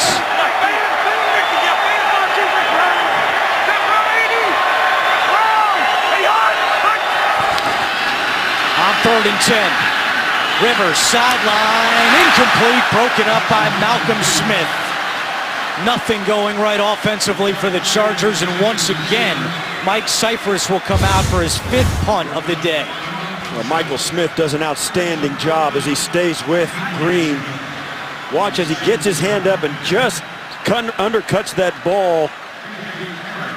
Did you see though, and it's one of those things where we could sit here and debate it all along. There was definitely coverage 8 to 10 yards up the field. Michael Smith, when Ladarius Green was trying to come out of his break, he did bump him, knock him off his route a little bit. That thing is called a lot of times. It's just hard to get the consistency that you're looking for. That would be a penalty by the rules. Malcolm Smith has 6 tackles, 1 interception, and 2 passes defense today. The 5th-year linebacker out of USC. Here's Carey on the return. And Carey to midfield. 5:24 to go, 3rd quarter. Raiders in control. Earlier this week, the Chargers, along with the California Highway Patrol, an organization called Impact Teen Drivers, and some middle school students all joined forces to spread a message about making better decisions behind the wheel as part of the NFL's Play 60 program. Corey Leggett teamed up as well to educate young people in avoiding distractions or reckless driving. 5:24 to go, 3rd quarter. Raiders lead 37-6. Oakland has not won an AFC West game on the road in 3 years when they won at Arrowhead in 2012. Derek Carr, 21 of 26, 268 yards and 3 touchdowns. And this is the 4th time today that an Oakland drive will start in San Diego territory.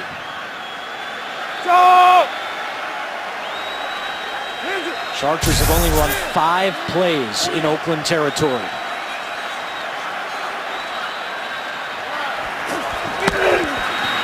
Carr to the air on 1st down, caught by Marcel Reese and nudged out of bounds by Flowers. With NFL Mobile, watch local and primetime NFL games live on your smartphone. Learn more at NFL.com/mobile. We sat with Derek Carr last night and said, you know, what's the biggest difference year one to year two? And he said he had some minor tweaks that he changed this year. And the biggest one was that last year, after games on a Sunday, he'd take 24 hours, go with his family, hang out, just kind of relax a little bit. This year, after a game, he'll immediately start watching film of the game he just played and also film of his next opponent. Does not have that 24-hour buffer anymore as Latavius Murray picks up a first down and a flag comes in. But an interesting little tweak for Carr, and it seems to be working for him. No doubt about it. And those are the things that come with experience. Holding, offense, number 10. 10-yard penalty from the spot of the foul. Replay, second down. As Seth Roberts is called for the holding. But those are the things that really make a difference in the development of a quarterback. The maturity for a young guy to understand that those little things piled on top of each other make a big, big difference over time. And we're seeing him reap the benefit of making that kind of a commitment to being as good as he can possibly be. Hey, kill, attack two! Last is the Attack two! That's the game. On 2nd and 10, Carr. That's caught by Roberts and knocked out of bounds inside the 45-yard line. Roberts, the first-year man out of West Alabama, had the game-winning touchdown against Baltimore back in week 2. That's when the Raiders scored 37 points. They have 37 again today against San Diego. There's Billy Musgrave. I had the opportunity to play for him when I was with the Carolina Panthers. We're waiting! Pretty sure you've played with half the coaches down on the field in this game. And on 3rd down, Olawale is stopped short. Well, it's actually a really interesting story with Musgrave and Mike McCoy. In 2000, Musgrave was the offensive coordinator in Carolina along with the quarterback's coach. And McCoy, his first job in the NFL was as an offensive assistant for Musgrave. However, after 4 weeks, Musgrave resigned, and McCoy, who was just 28 years old, was promoted to quarterback's coach of the Carolina Panthers. Who was his quarterback? None other than Steve Berline, who was also 6 years older than McCoy at that time. Yes, I was. And Mike McCoy had a look of absolute panic when I walked into the office that day as we prepare for this 4th down punt. We have a stoppage, delay a game. But the 5-yard penalty, still 4th down. Of course, you never expect your offensive coordinator to step down for whatever the reasons might be. And Mike McCoy, in his first NFL job as a 28-year-old kid, as my coach, the quarterback coach, he looked at me like, what in the world are we going to do now? And I just kind of put my arm on his shoulder and said, hey, young man, young buck, don't worry about it. We'll figure this thing out. And we ended up getting through it just fine. And he's had a stellar career since that point, obviously struggling today with his Chargers. Fair catch called for by Jacoby Jones. You did throw for 3,730 yards that year, which was 7th in the NFL. And I usually give you a hard time about some of your numbers, but I'm going to give you credit there. Maybe a little assist to Mike McCoy as well. Well, you could tell he was going to be a very good football coach. His understanding of offensive football was at a very high level. He had the qualities you look for in a head coach, the organizational skills, the ability to focus and identify, in detail where changes needed to be made. You could see those things progressing over the course of his career, and it's landed him a great opportunity in San Diego, one that he didn't expect to be in this position this year. But I have confidence Mike McCoy will get this thing figured out. Rivers taking a deep shot, looking for Malcolm Floyd. Flag is down. And we'll see what the call is. It's going to be pass interference against the Raiders. Illegal contact. Defense, number 25. 5-yard penalty, automatic. First down. So they call contact instead of pass interference, just a 5-yard penalty. You'll see as he comes out, and Malcolm Floyd, and he gets right in his way. And that's all it takes these days. And you and I look at each other every week, Steve Berline and I, we look at each other every week and think, are they going to call that today or are they not going to call that today? That's the 11th penalty for 100 yards against the Raiders. Here's Melvin Gordon trying to get to the outside. Now cuts it back and tackled at the 30-yard line by Mario Edwards Jr. Gordon, the 15th pick in the draft this past year, 32 touchdowns last year, but still looking for his first NFL touchdown. Coming into the day, 91 touches with no touchdowns. That's the most touches without a score in the NFL. Gordon on second and short, and he's got the first down. Really strange about these Gordon fumbles this year. 4 fumbles, 3 lost fumbles. At Wisconsin, it took him 322 carries before he had his first fumble. It's one of those things, though, that it does become an issue in your head, and you've got to have the ability mentally to block it out of your mind. And when it starts happening a little bit, especially with a young player, you start pressing and thinking about it more than you need to, more than you should, and it ends up making the problem worse. And I think Mike McCoy's had the conversation, Phillip Rivers had the conversation. They've all probably talked to him and said, listen, man, you've never had a fumbling problem before. You're not going to fumble anymore. Just forget about it and move on.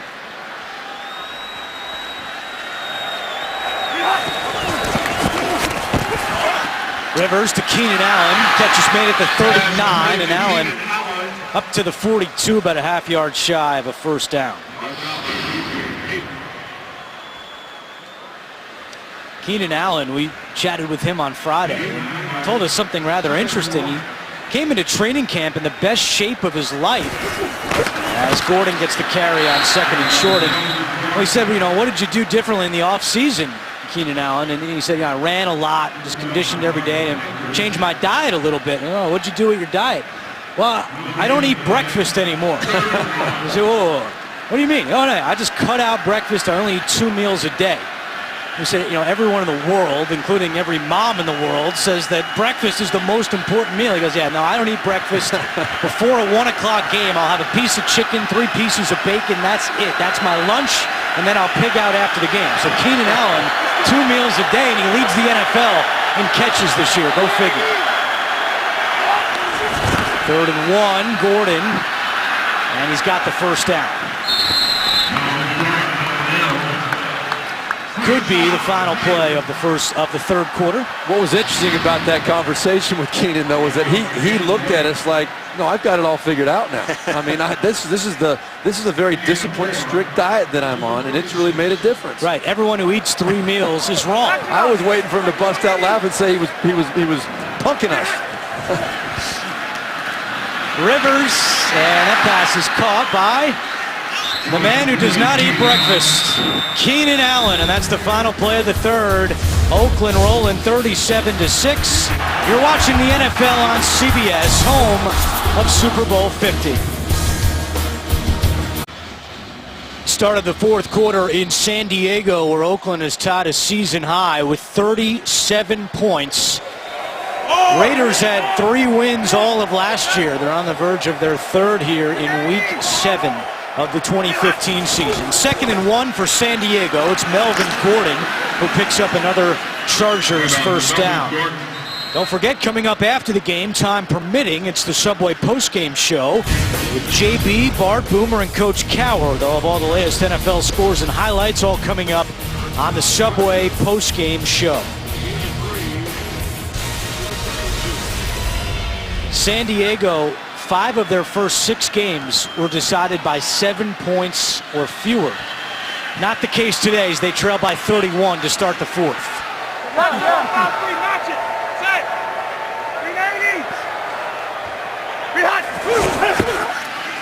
Pressure coming by Malcolm Smith, and he's got the sack.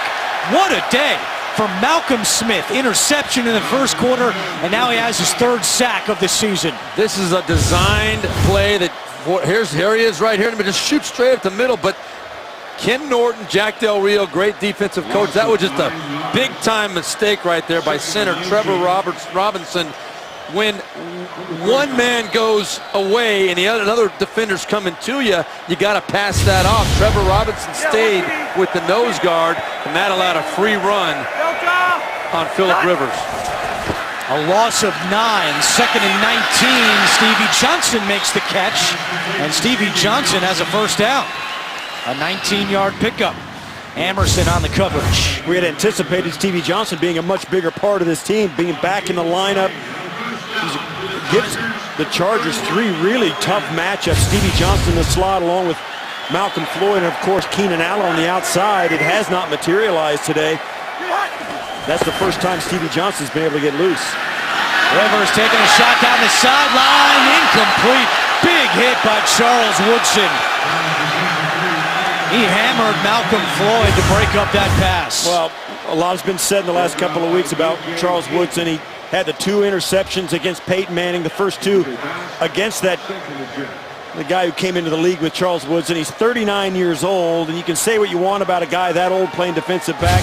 He is still athletic enough to make that play and make every play that a safety needs to. And at his age, that is unbelievable. And he played it right, too. That was a very good, clean hit at the very end, right on time. Rivers gets rid of it to Green with room to run. Ladarius Green down the sideline. Touchdown, San Diego. 4th touchdown of the season for the Chargers tight end. I've talked about it a little bit earlier today. That's about the 4th or 5th time Ladarius Green has come underneath the defense uncovered, and Phillip Rivers has tried to push it up the field. This is the first time he said, you know what, I'm going to take the easy throw. Let's see if we can get it to the big man, let him run with it. Well, it obviously pays off for him this time right here. Ladarius Green gets to the sideline. It's a much-needed touchdown for this Chargers offense, and obviously they're hoping they can build on it. Green, the 4th-year man out of Louisiana Lafayette, a 4th-round pick in the 2012 draft. And Lambeau's extra point is good. So finally, the Chargers find the end zone with 12:58 to go in the 4th quarter. An 11-play, 83-yard drive for the Chargers. Ladarius Green, the touchdown, and now, for the first time this season, San Diego is set to attempt an onside kick. You like the call with 12:58 to go? Yeah, it's your only hope. Doesn't get the bounce. Rivera drops it, but bailing him out is Larry Asante. Rivera had his hands on it, then it went up in the air, but Asante was able to corral it for the Raiders. Yeah, you'll see this ball pop high in the air, and as that does that, that gives the Chargers time to get down. The Raiders do a good job of breaking the charge initially. Rivera can't pull it in. As you said, Asante right there. It's all about getting possession, getting that ball batted out of bounds somehow or way, coming up with it. I would have liked to have seen like a little pooch kick or something right there. There was everybody except the return man was up within 10 yards of the line to gain, the line they had to cross. There was a lot of field out there to maybe pop that over the top. Well, it didn't work, so a pooch kick might have worked better than the onside. But the onside gives you even worse field position if you're the Chargers defense. So 1st and 10 for Oakland. Halou around the left side. Big hit over there by Cavell Connor. Where you think he just pooched the ball either into this area or back in here behind the deep guy. There's nobody behind back him. There's there, a guy back in the end zone, and give your guys, your speed guys, a chance to sprint to the football before the Raiders can actually even get there. And that would have been at least as successful as that play they just ran, and it would have given them better field position. And the element of surprise, I think, is a little bit greater on something unusual like that. Halou again reverses field, and Halou dives up to the 40-yard line. Melvin Ingram with the tackle. It'll be 3rd down for Oakland. Well, I think you get a sense both on defense, certainly on that last drive as the Chargers went right down the football field and scored. But the Raiders took a deep breath and kind of relaxed, looked at the scoreboard and said to themselves, there's no way the Chargers are going to win this game. And now they're handing the football off, and we'll see if that continues. They handed it off on 3rd down last series. We'll see if they're a little impatient and want to try and stay on the field with a 1st down.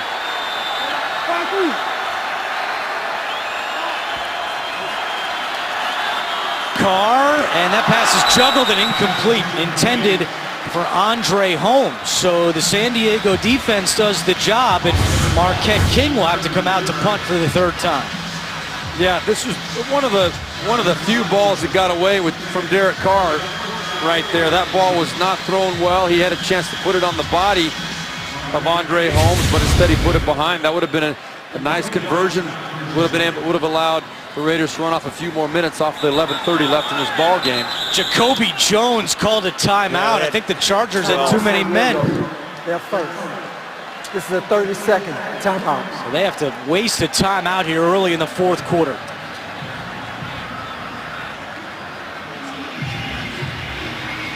Well, it's been a wild day in the NFL. Tampa Bay lost a 24-point lead. Washington came back to win.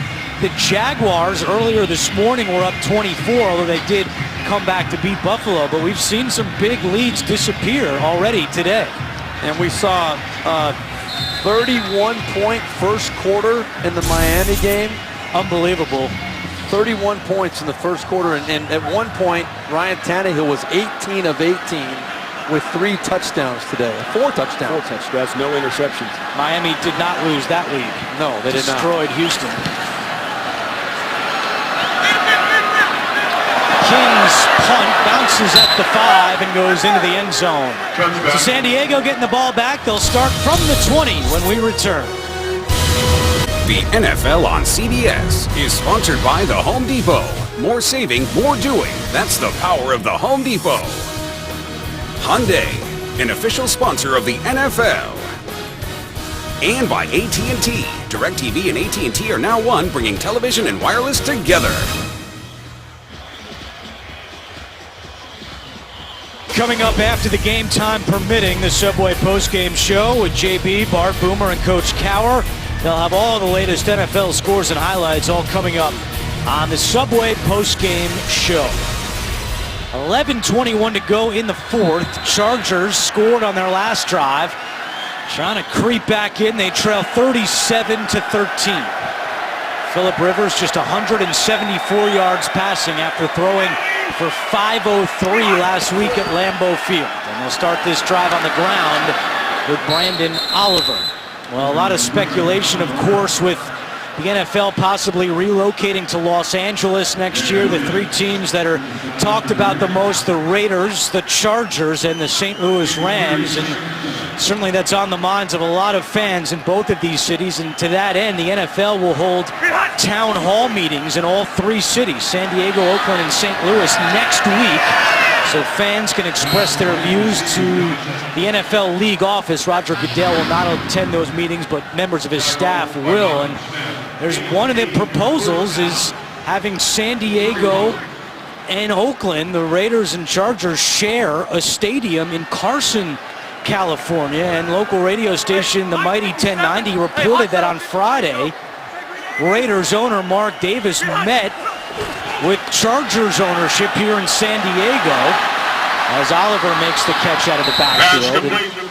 One of the other nuggets that came out this week is that Chargers special counsel Mark Fabiani told that radio station that the Chargers plan to file for relocation in January. And he said that 25% of Chargers season tickets come from fans in LA and Orange counties, and they need to protect those markets. That was the Chargers ownership box led by Dean and Alex Spanos.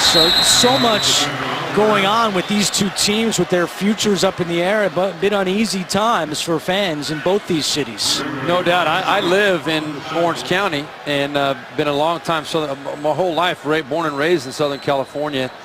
And they are hungry for a football team for sure. And one of these is going to happen, no doubt about it.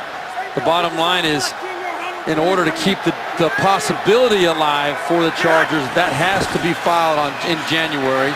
And it's a very, very realistic possibility, even though the Raiders and the Chargers are in the same division, and that might present some awkward issues and problems and dilemmas that they have to face. The bottom line is that the Raiders and the Chargers are committed to making this happen if it's their best option. No team in Los Angeles since '95 when the Rams and Raiders both departed. And a lot more to come on this issue in the coming months. Right now, 3rd and 10 for San Diego. Rivers fires, and that pass is caught by Dontrell Inman for a San Diego first down. And now there's an injured Charger behind the play down at the 41-yard line. There's also a Raider on the far sideline that stayed down. Orlando Franklin is the injured Charger. He had to come out earlier and also missed the last 3 games with a high ankle sprain. DJ Hayden is down on the far side for the Raiders as well. Hayden, the 3rd-year man out of Houston. So injuries for both teams with 8:45 to go in the 4th. Saturday, the SEC on CBS rolls out the best game from the best conference, a big rivalry game. It gets so heated, they play it on neutral turf. It's the Florida Gators and the Georgia Bulldogs. The hoopla begins with college football today.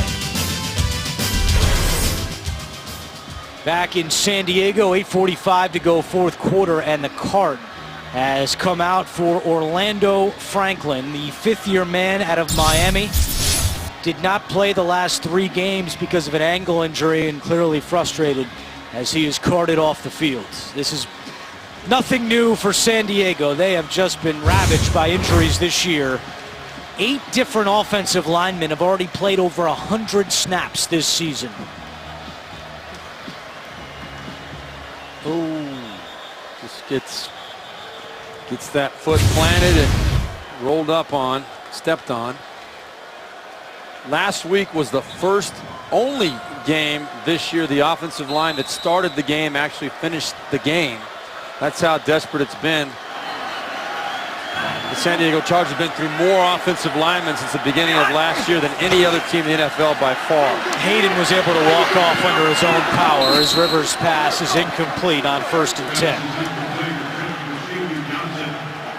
And again, San Diego without several key players, as we showed you off the top of the broadcast, with no Eric Weddle, missing a game for the first time since 2009. Manti Te'o out with an ankle injury for the 2nd straight game. Antonio Gates not able to play. These are not excuses for San Diego, but this has been a major issue for the Chargers all season long.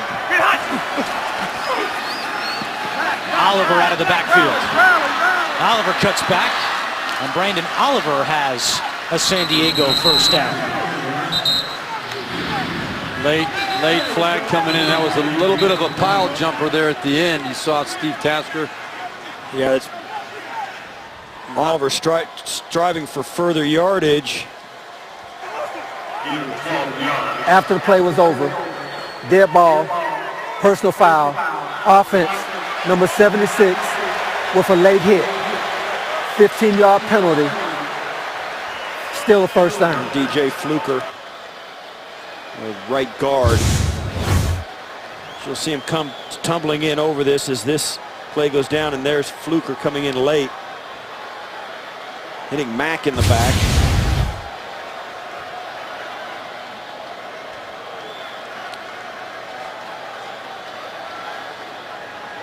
There is Antonio Gates, not able to play today because of a knee injury he suffered late in the 4th quarter last week against the Packers.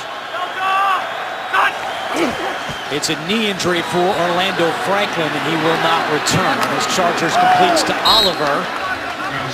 Brandon Oliver played at the University at Buffalo, where his roommate for 4 years was Khalil Mack of the Raiders. So they're roommates for the majority of their time at Buffalo, and they still work out together in the offseason. In Buffalo, which is Crazy. Pardon me. Yeah, sounds crazy. Well, Tasker playing can in say it. California. Yeah.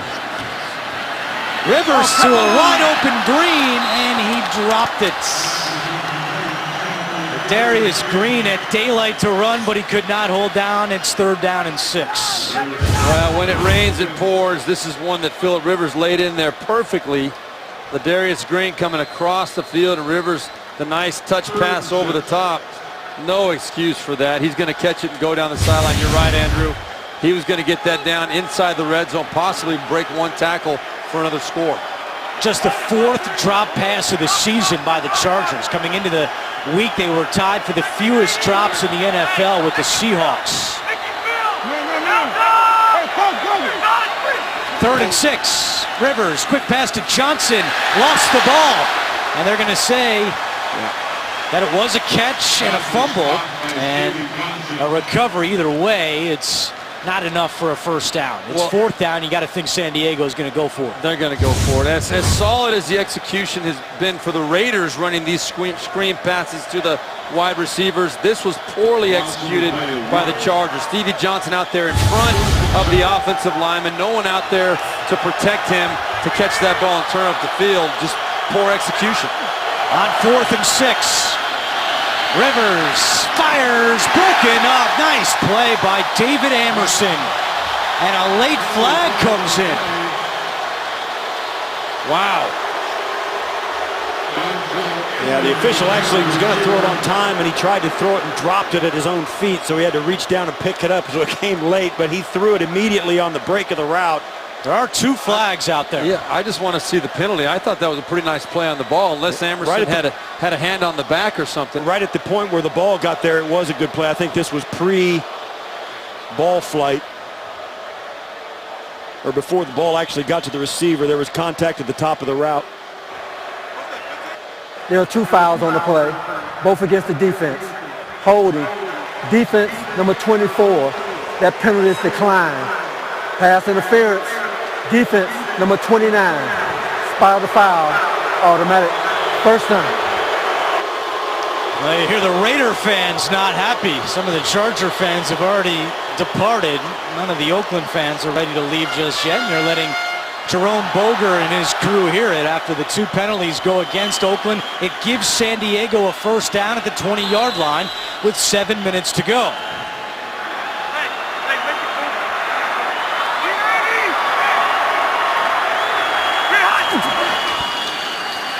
Rivers again to Oliver out of the backfield. Oliver inside the 15 and fights his way to the 12-yard line. Ray Armstrong on the tackle. Gain of 8, 2nd and 2. No huddle for San Diego on 2nd and 2. Handoff to Oliver. Cuts back and picks up a first down. It's 1st and goal. Let's go back to that interference call on 4th down. They called one on Woodson right there.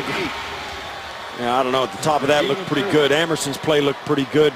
Woodson on the inside did grab Stevie Johnson and pull him back. Rivers has time and just throws this one away. Good coverage by the Oakland secondary. In defense of the referee, I think the referee saw the arm go out and looked like he was grabbing the receiver, but I don't think there was a grab that happened. I think it was probably a good, solid play by Amerson. But Woodson definitely was guilty, so yeah. There's no foul for intentional grounding. The quarterback was ruled to be outside the pocket when the pass was thrown. 2nd down.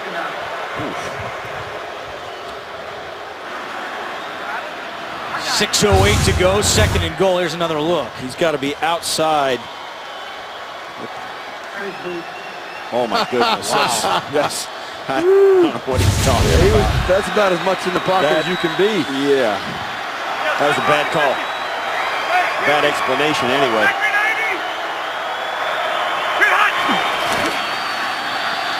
Rivers gets rid of it, incomplete, looking for Woodhead. Remember last week in Green Bay, San Diego had 4 cracks. First from inside the 10, they couldn't score, lost the game.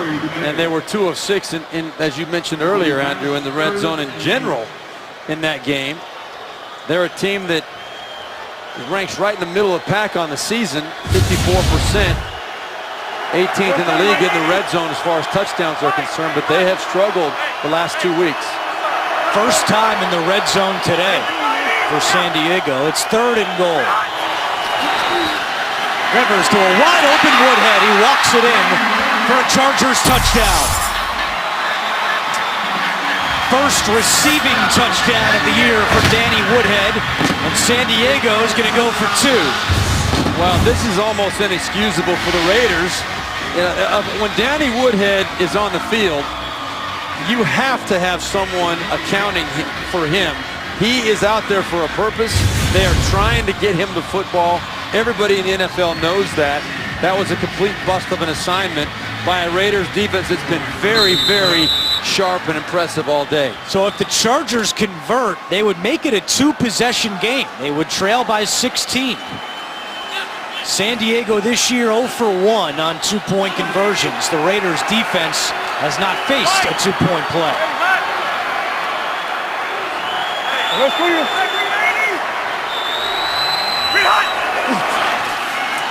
Rivers over the middle, caught! Ladarius Green with the 2-point play. 6 minutes to go. Another onside kick coming. We're about to find out, but the Chargers have made it a 2-possession game. The NFL on CBS is sponsored by Dish. The Dish 2-year price lock. Go to dish.com to learn more. And by Subway, the mouth-watering chicken and bacon ranch. Subway, eat fresh. For those of you expecting to see 60 minutes, you're watching the NFL on CBS. The Raiders against the Chargers. Andrew Catalan, Steve Tasker, Steve Berline with you. 60 minutes will be seen in its entirety immediately following this game, except on the West Coast. Chargers have made it a 2-possession game. 6 minutes remain. Josh Lambo appears to be setting up for another onside kick. Chargers tried one earlier, did not recover. 2 timeouts left for San Diego.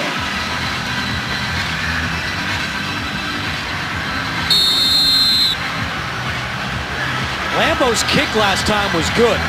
Bounced high up in the air. Chargers just could not recover. This time, right to Rivera, who has it and runs out.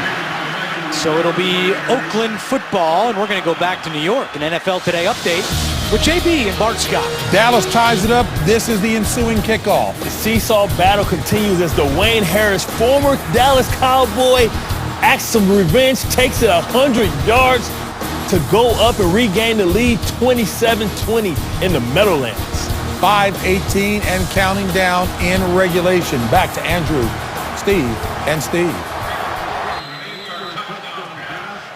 Wild one at MetLife Stadium. Thank you, guys. Here in San Diego, 37-21. Raiders have the ball back, and they'll start this drive at the Chargers 49. Latavius Murray trying to get around the outside, and he cannot. Picks up a couple. 2 weeks, 2 top teams. The Dolphins take on Tom Brady and the Patriots on CBS and NFL Network. And then the following week, the Browns meet the undefeated Bengals only on NFL Network.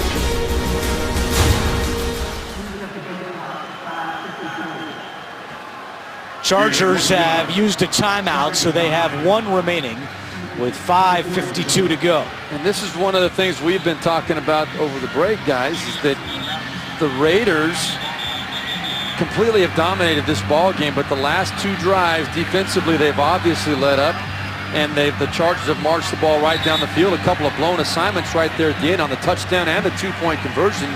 Neither of those guys were even covered.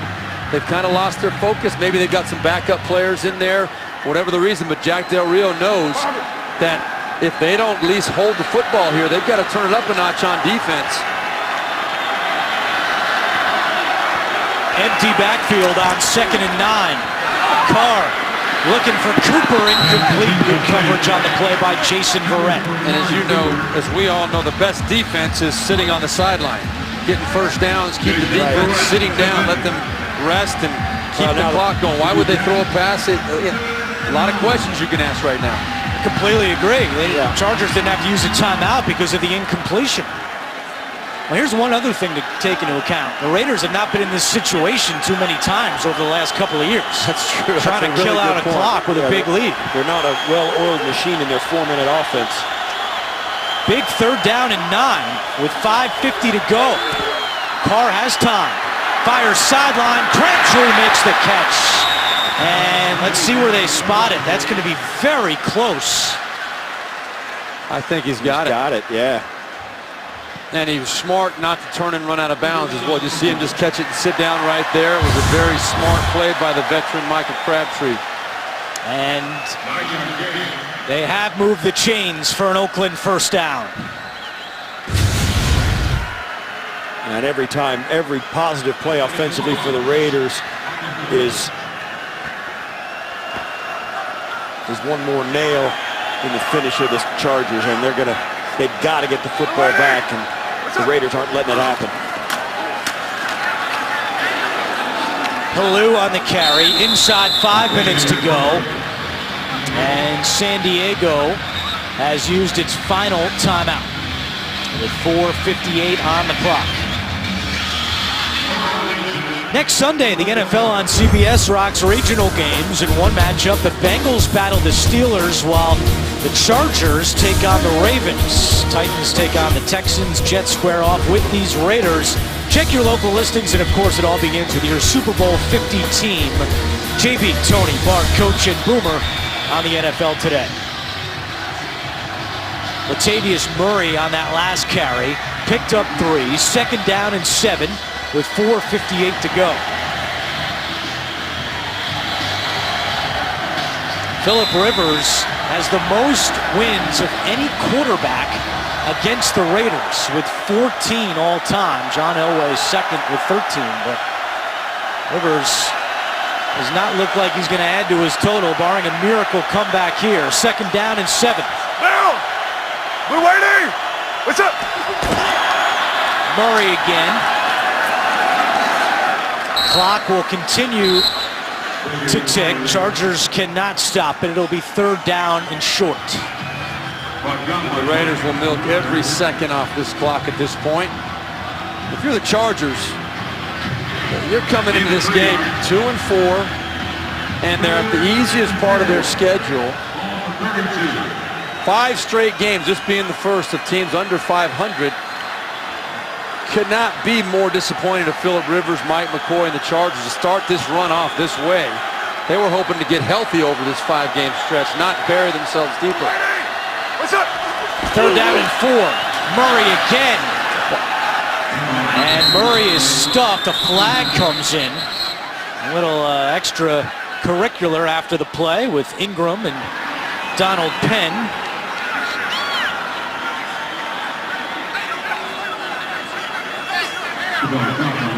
Well, Melvin Ingram has to calm down. The last thing he wants to do is give Oakland a first down after the Chargers defense has stopped Murray on third.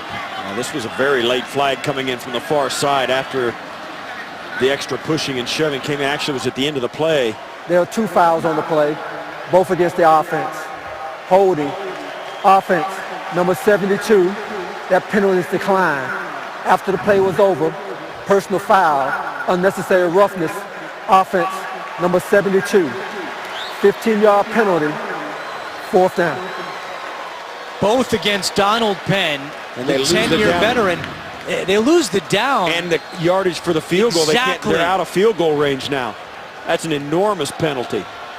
2-possession game, you would have had to think that Del Rio would have sent out Janikowski for a field goal, try to get it back to a 3-possession game, but because of the penalties, Oakland's backed up to the 47-yard line, and they have to punt instead. And the reason why it's still 4th down is that was a dead ball penalty after the play. That's what Jack Del Rio's asking. It should still be 3rd down. It's not, though. The play had been blown dead, and then Penn need. If they took the holding penalty, it would still be 3rd down, but the unsportsmanlike conduct after the play, that plays in the books. It's an extracurricular activity. That's why Ingram was so upset. Donald Penn giving him the extra business after the play was over while he was down on the ground. He got up. Well, now they appear to be changing it, though, as the Oakland offense is coming back out. Both fouls are there, but it was during the play. So the correct down is 3rd down. Wow, so good job by Del Rio to plead his case. Yeah, I mean, he knows more than we do. I'm sitting here thinking the 3rd down play is over. They're accepting the penalty, which was after the play had ended.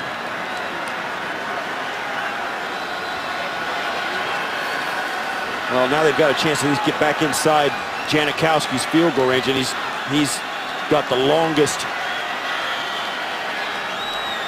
He's got one of the biggest legs in the National Football League, so anything inside of 60, I think they can give it a shot. Mike McCoy not happy. That's what Mike McCoy is upset about. And Mike McCoy not happy. He thought it was 4th and long. Instead, it's 3rd and 19. They're going to talk about it right now. While they talk about it, let's go back to New York. Our officiating expert, Mike Carey. Mike, how do you see this? Well, there are 2 fouls. The holding is a live ball foul. If they decline that and the dead ball foul is accepted, the down rolls over to 4th down and should be a 4th down play. That's exactly what I thought. Jack Del Rio, that's what Mike McCoy is. And that's what Jerome Boger explained when he first announced, and then Jack Del Rio got his attention and seems to have affected that decision. The ball is dead at this point. The hold already happened, and now we have the dead ball altercation. So the down is over, so that dead ball foul will be enforced, and the down will count, should roll to 4th. Gas call. 3rd down. Well, that is very, very confusing. And if I'm Mike McCoy, I'm very upset about that. We just heard from the NFL officiating expert, Mike Carey, that's a dead ball foul. The down should be in the books, and it should be 4th down. Instead, it's 3rd and 19. Thank you very much, Mike. And now we have another stoppage, and Oakland has called timeout. And he's going to call. I guess it's a timeout. He's not going to continue to talk with the official about this. But it was announced as a dead ball foul. If it is a dead ball foul, the down counts. Clock is stopped with 4:10 to go. Tonight on CBS begins with 60 Minutes and a look inside the U.S. air war against ISIS, plus an interview with Vice President Biden. That's followed by new episodes of Madam Secretary, The Good Wife, and CSI Cyber, only CBS.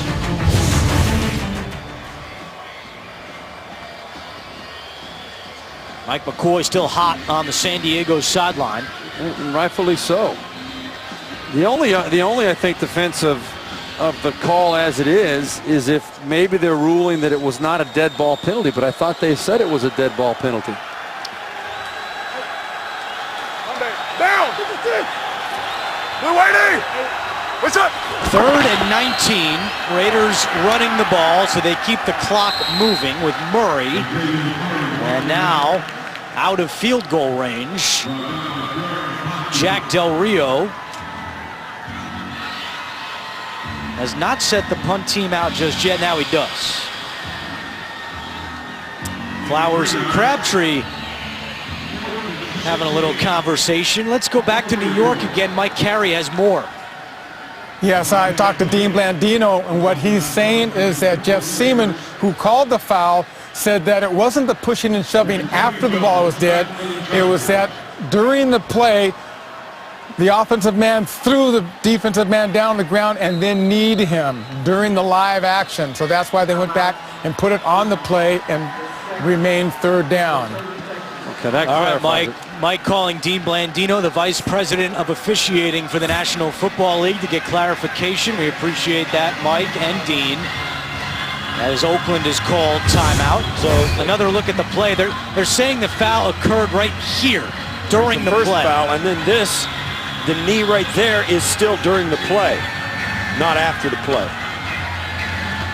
So that's why it was still 3rd down and not 4th down. And now on 4th down, Marquette King is getting ready to punt. I'll buy that. That makes sense. Well, yeah, and it looked on the replay, and we don't have the live action, so we can't say when the whistle blew. So the knee that Penn put into Ingram obviously was during the play before the whistle. Jacoby Jones has 4 career punt returns for touchdowns. He's awaiting the kick from King at his own 12-yard line.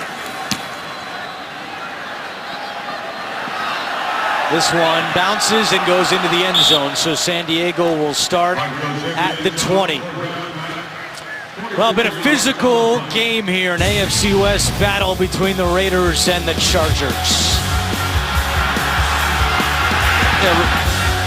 right there early in the game. The helmet ripped off Donald Butler, and then a lot of little kick action right there that Corey Legion's going to be hearing from the NFL about, we're sure. Charles Woodson with a great cleanup play at the end. Very, very clean play.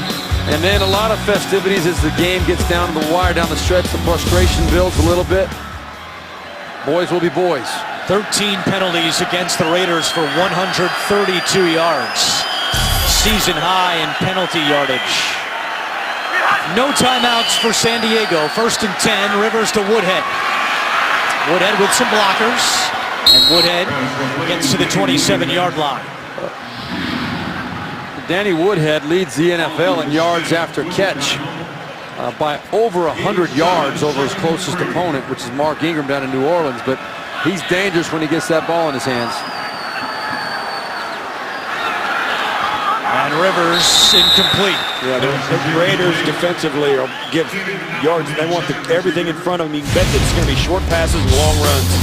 Tough day for Philip Rivers, coming off the record-setting performance last week in Lambeau. Different story here today. 29 of 48 for 253 yards. 2 touchdowns, 2 interceptions for Rivers on 3rd and 3. Has some time, fires to a wide open Keenan Allen, who has the first down. At the 42-yard line, a gain of 15. San Diego cannot stop the clock. They will get the 2-minute warning.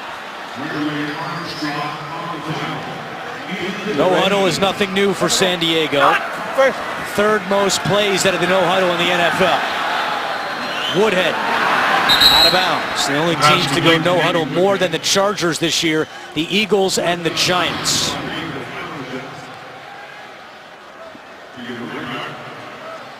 And we're at the point in the ball game too where now the Raiders are in prevent mode. Totally no timeouts left for San Diego. The only stoppage is the 2-minute warning. They're going to let them complete passes underneath in the middle of the field and just let the clock burn as much as they possibly can.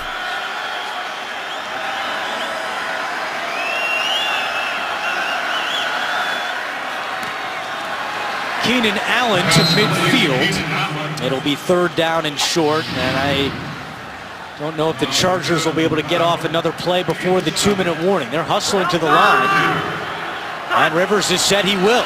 Hands off to Woodhead, who picks up the first down. 2-minute warning in San Diego. Chargers driving, they trail by 16. Tonight on 60 Minutes, a look inside the U.S. air war against ISIS, plus an interview with Vice President Biden. That'll be followed by new episodes of Madam Secretary, The Good Wife, and CSI Cyber, only CBS. 1:57 to go. Chargers have no timeouts remaining. 2-possession game. They trail by 16 on 1st and 10. Rivers to Woodhead.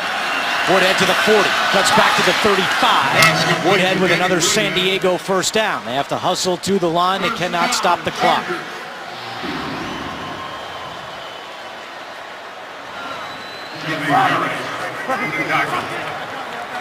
Rivers takes the snap with 1:37 on the clock. In trouble. Rivers throws it. And incomplete. He was outside the pocket. Shelby Harris, who was just promoted off the practice squad yesterday, applying the pressure. And Philip Rivers was trying to get this ball. He had 2 receivers, Danny Woodhead being one right there, and Ladarius Green, the tight end, in front of him. There were 2 receivers in the vicinity where he was trying to go with that football. He just got hit. Yeah, Joe Barksdale, right tackle, was slow getting up. Now he's going to have to come off the field as the training staff comes out to attend to him. Now the Chargers are regressing back to a point where they almost didn't have enough guys to put in the game. However, Chris Harrison will come in, play right tackle, finish out this game, and the Chargers' injury woes just will not go away. And Barksdale's the one guy who's been healthy the whole year. He's played every game. In fact, he leads all NFL tackles in snaps. So the one guy they've been able to count on has to walk off with 1:31 to go.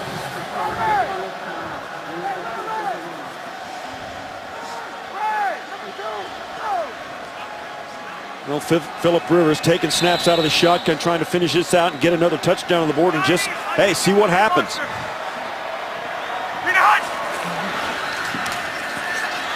Another screen to Woodhead. To the 30, Woodhead reverses field. Great job after the catch by Danny Woodhead for another San Diego first down. And the Raider defense right now is just in hang-on mode. Complete prevent mode is what it they're is. Complete soft. They're just trying to knock everything out, make tackles in bounds. Here it is again. Rivers to Woodhead, out of bounds at the 18-yard line.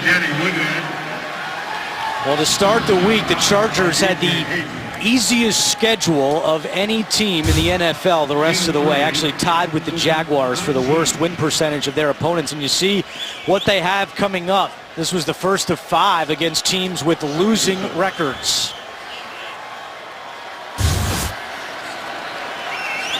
.105 to go. It's 2nd and 7. Rivers. Flag is down. Rivers just throws this away. Barksdale back in the game. And it's going to be holding against San Diego.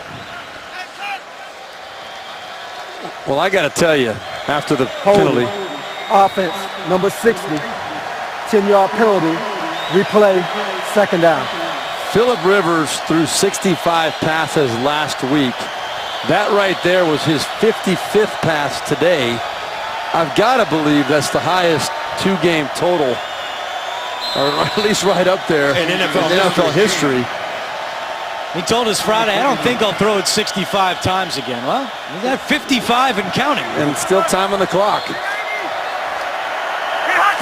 Following the penalty, 2nd and 17. Rivers over the middle, and there is Keenan Allen to the 11-yard line. It's first down. Now here's where the Raider defense, you expect them to get a little bit more aggressive. Rivers, end zone. Allen, flag is down. Did he get his feet down? Oh, they're going to say pass interference. I don't know if I saw that. Pass interference. Offense, number 13. 10-yard penalty.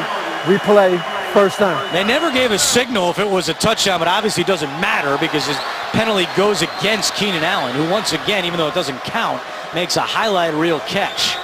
Had one last week at Lambeau. Let's see if there's any kind of a push. That is not a push-off. No. And that's a touchdown. And that's a That should have touchdown. been a touchdown. That's not a push-off.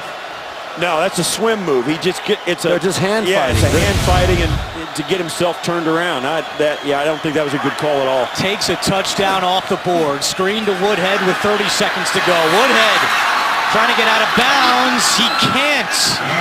To the 11. Yeah, that was a crusher there. He needed to get out of bounds, and those last 2 feet are going to mean.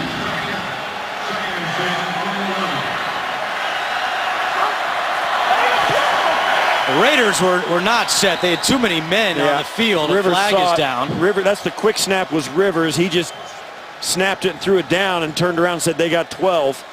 And not only did they have 12, one of them was in the Charger backfield.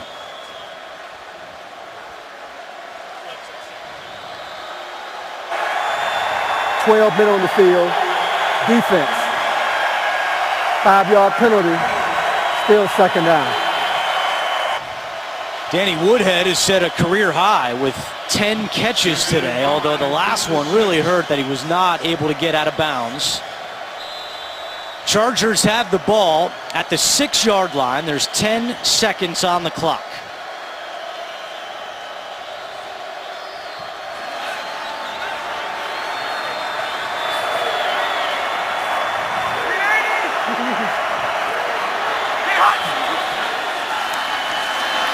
Rivers to Woodhead for the touchdown.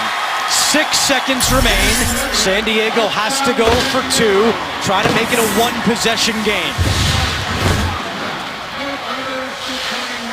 Second receiving touchdown of the day for Danny Woodhead. His 12th in his career. Well, we said it right before halftime. I mean, Phillip Rivers is going to keep slinging it. And you said he's pushing 60 pass attempts now once again. And, he's just going to keep throwing and see what happens. I mean, he can't play defense. All he can do is take snaps and throw to the open guy. He's done that. Got a quick penalty on the 12-man. Gives his team every opportunity to win here in the second half. But the hole they dug was just too deep. Trying to make it a 2-possession game. 2-point play is good again to Ladarius Green. Looked a lot like the last 2-point play. And now an onside kick coming with 6 seconds left. You got to think best case scenario for the Chargers, get the kick, throw up a Hail Mary. Yeah, and that's all they've got left to hope for. I would say the odds are not in their favor, but you never know. I mean, it obviously could happen. Well, a couple of things. First of all, if they had given Keenan Allen that touchdown and not called offensive pass interference, there would have been a lot more time on the clock. And the second one, even though Woodhead's had a big day, he's got to get out of bounds there on that catch around the 10-yard line. Well, when you get to that point, But that was after the Keenan Allen touchdown catch, so that time would have all been on the clock we as knew well. in the first half everything was going to have to go right for the Chargers in the second half. And you also kind of could figure, particularly in the last 4 series, the Raiders kind of took a deep breath and said, all right, we're going to hang on here. Instead of, and you see there 123 pass attempts in the last 2 games. Since 1950, that's a long time. Most in a 2-game span. Phillip Rivers thrown it 58 times today after he threw it 65 last week. All right, third onside kick attempt for the Chargers today. 0 for 2 so far. Can they get this one and throw up a Hail Mary? Rivera has it, and that will do it. Michael Rivera had a hand in all 3 of those onside kicks. And for me, this is the same onside, the same thing they've done twice before. After one time, you'd think they'd throw a wrinkle. To give the same look 3 times in a row is just too easy to defend for the Raiders. I think the Chargers missed an opportunity by not having a bigger menu of trick onsides, but by the same token, you don't no matter how you slice it. They don't go to a game expecting to kick 3 onside kicks. That is correct. Very often. That is correct. San Diego had won 3 straight versus Oakland. And the Raiders are able to stop the streak. They win in San Diego for the first time in 4 years. And Oakland has matched its win total from all of last season. Tonight on CBS begins with 60 Minutes, followed by new episodes of Madam Secretary, The Good Wife, and CSI Cyber. Raiders win 37-29. For Steve Tasker and Steve Berline, I'm Andrew Catalon saying so long. You have been watching the NFL on CBS, home of Super Bowl 50.